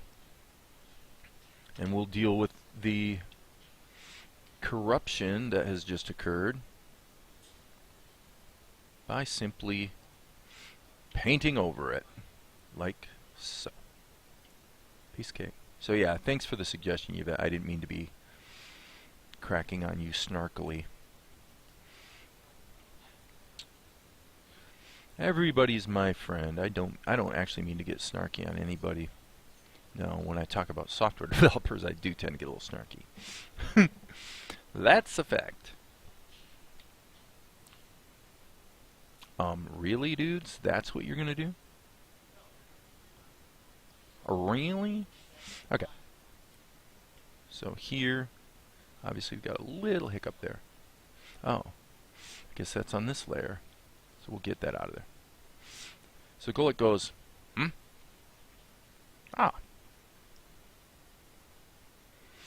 Alright. question.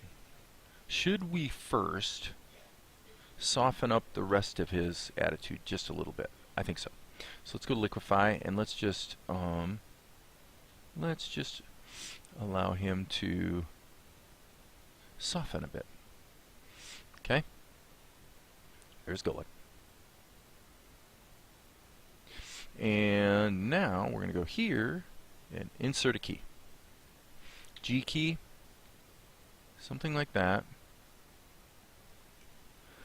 We'll just kind of try to dial this in. Ah, it's a little clunky. Little clunky, people.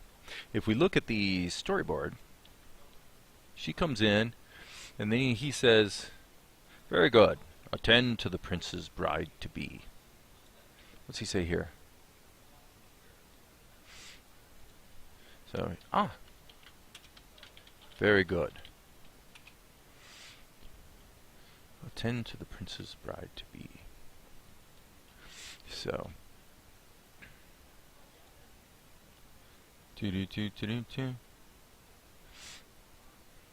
all in all,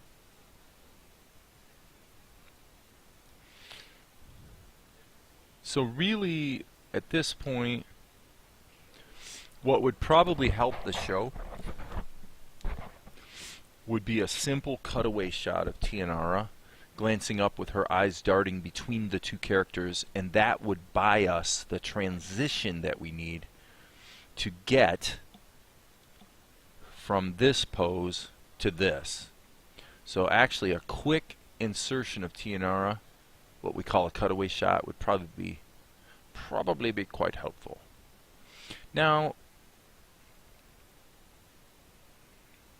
she's looking away in this storyboard shot. This is not a huge change in perspective. It's going to require a little bit of a shift in the background painting, obviously. When do you think it'll be finished or you'll publish it on YouTube? I don't know. I mean, I plan to release it as soon as I get it done, and it's looking increasingly like I'm going to take this to... I think my plan is going to be to take this double-length pilot and just split it into two, release the first half, and then work like the dickens to get the second half done within a month so that I can actually split it in two and get the first half released sooner. I'm going to keep going in this direction, actually. Boom, right there. Let's go to Golek. And we're going to just do this the simplest way possible. I'm going to have him just move like that. Boom. Let's liquefy him. I'm trying to really be fluid here and just feel what I want to see next. Attend to the prince's bride-to-be. Yeah, I think we can just do it this way. So I'm going to go into the mouth layer. This is Golek's MOUTH. And we really want to use free transform.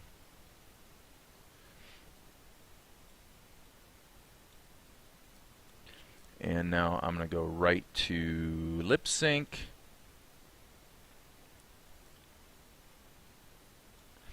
And we will go with the standard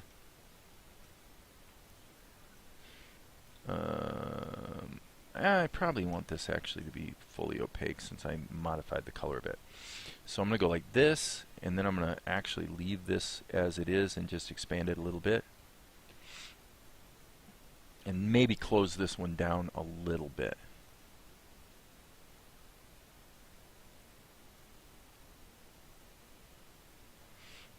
Attend the princess bride to be.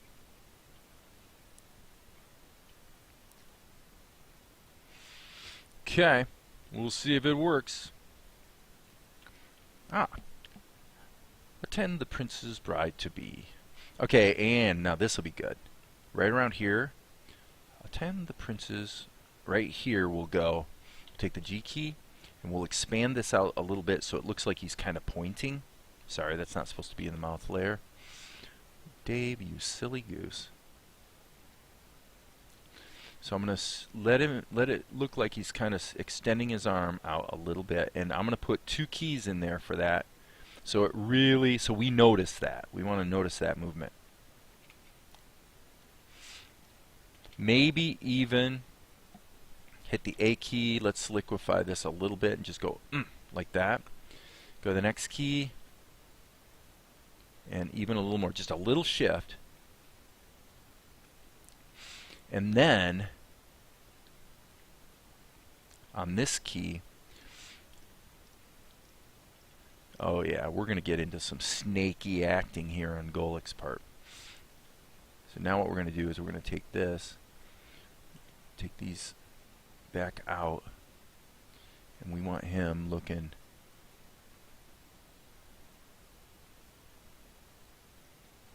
his evil little eyes, his beady little eyes looking straight down at Tianara. Attend the prince's bride-to-be. And then this needs to really be a smile. So let's go to the mouth. Oh, he is a snaky one. He is a bad one, Golik. Alright, B key. I really want my pencil here. Me thinks. Yes. Sometimes if you just get right in there and slam the lines in there, they kind of sort of work. Ah, yes. And by the way, this mouth, frankly, I'm just going to hit erase and see if I can dial it in a bit here. I definitely don't like the... It's just not quite the nice looking mouth I was hoping for. So, same thing here. I'm just going to hit the E key so I can just fine-tune this a little bit. Fine-tune, fine-tune, fine-tune. Alright, comments. A lot of creators use Patreon. Yeah, I'll tell you the truth, Yvette, I've pretty much specifically decided not to go that direction at this point. Most of the guys that are using Patreon, I mean, I guess some people probably would do a Patreon thing for just the idea that you're just able to sit and watch a creator create. I guess that would be a thing. I have thought about actually doing like a crowdfunding thing on this cartoon. I didn't really want to go down that road until I felt really confident that the quality of the show justified it, if you will. Okay, this is going to be a little bit risky behavior. I'm going to actually do it this way. I'm going to go in here, right here, on another layer, and I'm going to insert a key. Okay? I'm going to insert a key, and I'm going to hit the G key, and I'm going to go like this, and go ahead and put this in here, like that, because we've got a mistake, obviously, there. And I also want to actually jut this in a little bit around his chin. Maybe even that much. Let me see. I think even a little more, actually. So I've seen animes. I've seen anime projects on Kickstarter. Hey, Amar. I've seen anime stuff on Kickstarter that, in my opinion, is not necessarily any better than what I'm doing here. So, yeah, you know, maybe that's a legitimate direction to consider. I guess we don't need that extra key. We don't need that key. And I would definitely, at this point, I would probably consider that. I would consider doing a Kickstarter thing to underwrite the cost of the production. What I'm not sure about is that, you know, if you give me, let's say you give me $60,000 tomorrow. Say, hey, Dave, here's $60,000. Or $100,000, whatever. I mean, Blossom Detective Holmes, I think, has earned over $200,000 on his Kickstarter, and I tell you, his thing looks pretty good, but it's really not that great as far as, I mean, this is just my opinion, so I'm not trying to crack on the guy. It's a good-looking project, And it's really one of the only anime or cartoon type projects I've seen on Kickstarter that really actually looked good. You know, it looked like it was going to be a pretty professional production, blah, blah, blah. The problem is if you give me 60 grand today and say, hey, Dave, spend the next year like making this cartoon. I don't know if I could actually do it any faster or better than I'm doing it now, with nobody helping me or paying me or anything. So it seems like maybe the only real justification, I don't know, would be to hire a team. And I'm not opposed to that. I'm open to opinions on that, you know. Would it make sense to crowdfund this thing so that I can actually get a few other people involved and ramp it up so we're cranking out an episode once a month or even once a week? If it was for TV, obviously you'd probably want to get into the realm of once a week. Okay, and now we're just going to bake that down. Control E. And let's rewind and see what we have. I think it's going to be time to render, though. I am here, Lord. Ah. Attend to the prince's bride-to-be. I like it. I like it. I actually think that's looking pretty good. Okay, so now this little correction, I think I can make without introducing chatter. I'll try. I'm just going to continue that line down like that, which means, because of the way I structured this, I'm going to have to do it 3 times and hope it doesn't make it chatter. And it doesn't. It's okay because his arm's opening out anyway. In fact, if I really wanted to drive it home, what I'd do is I'd hit the B key and I'd go like this and then actually put in a keyframe situation like that to sell the movement. Okay, and then right there, obviously, we've got a little hiccup. Okay. So I don't know. Maybe I think about this stuff too much. Maybe somebody younger than me would just be like, "Oh yeah, man, you just do it, man. Like do the Kickstarter thing." They wouldn't even think about it. For me, I'm sort of thinking about whether it's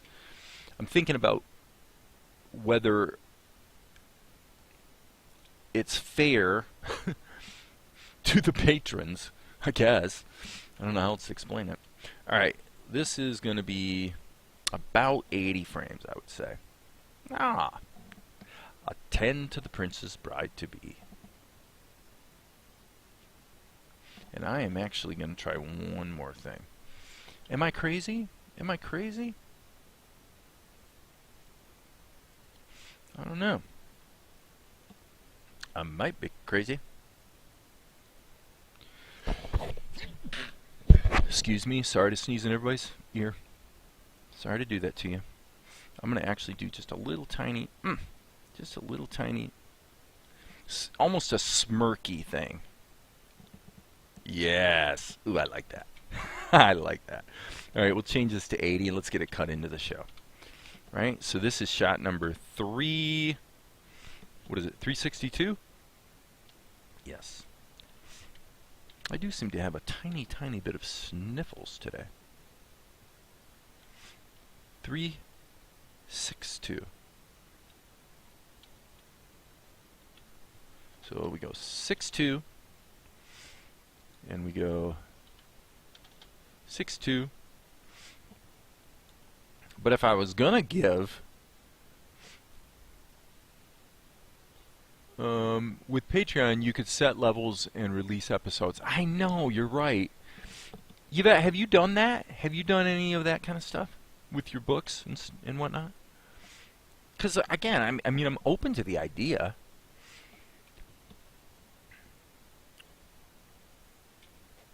And do we want to put a tween here? Do we want to put a tween right there? Let's find out. Okay. If we're going to tween, put the mouth. Okay, I need to be in the mouth layer there. Silly goose.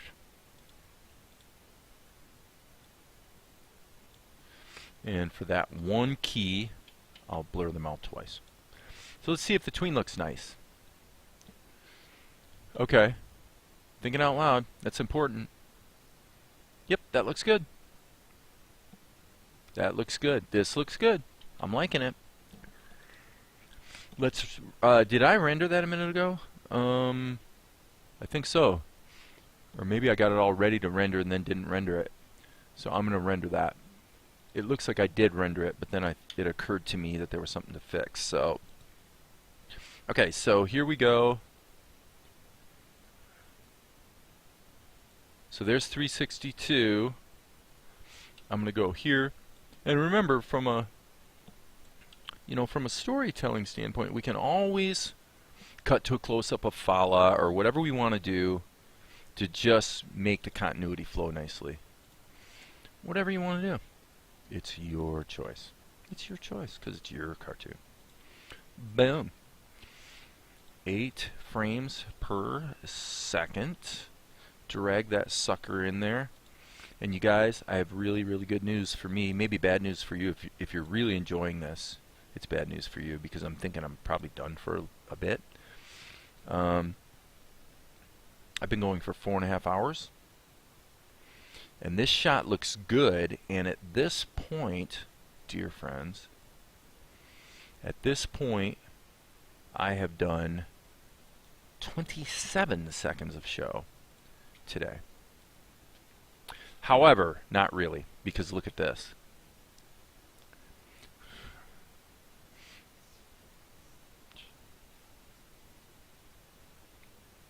Oh, that's close, actually.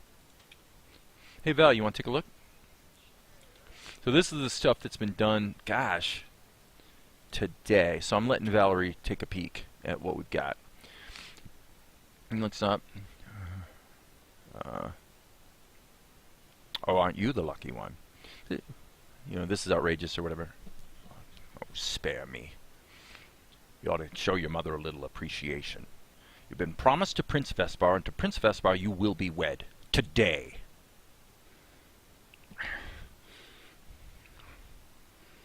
I'm sorry for the chains, or I apologize for the chains. I'm here, Lord. Ah. Attend to the prince's bride-to-be. You like it? Yeah. I'm liking it. I'm liking it. Okay, guys, with that, I'm going to log off. You're dreaming big. That's good, Yvette. That's great. I know your books could be a cartoon. I had the same problem with my other friend here in Fort Wayne, who's an author. You know, her book would make a great cartoon, but it's like I always say, man, good ideas are a dime a dozen. Now, you guys are better than some because you've actually written the script, as it were, even if it's a book. It's super cool stuff. Well, that's kind of why I do everything myself, is because I don't have to depend on someone else to, you know, I don't want to have to depend on someone else. If I want to make a cartoon, then I guess it's up to me. You know, I got to write the script, do the cartoon, write the music, da-da-da, the whole thing. But I'm going to log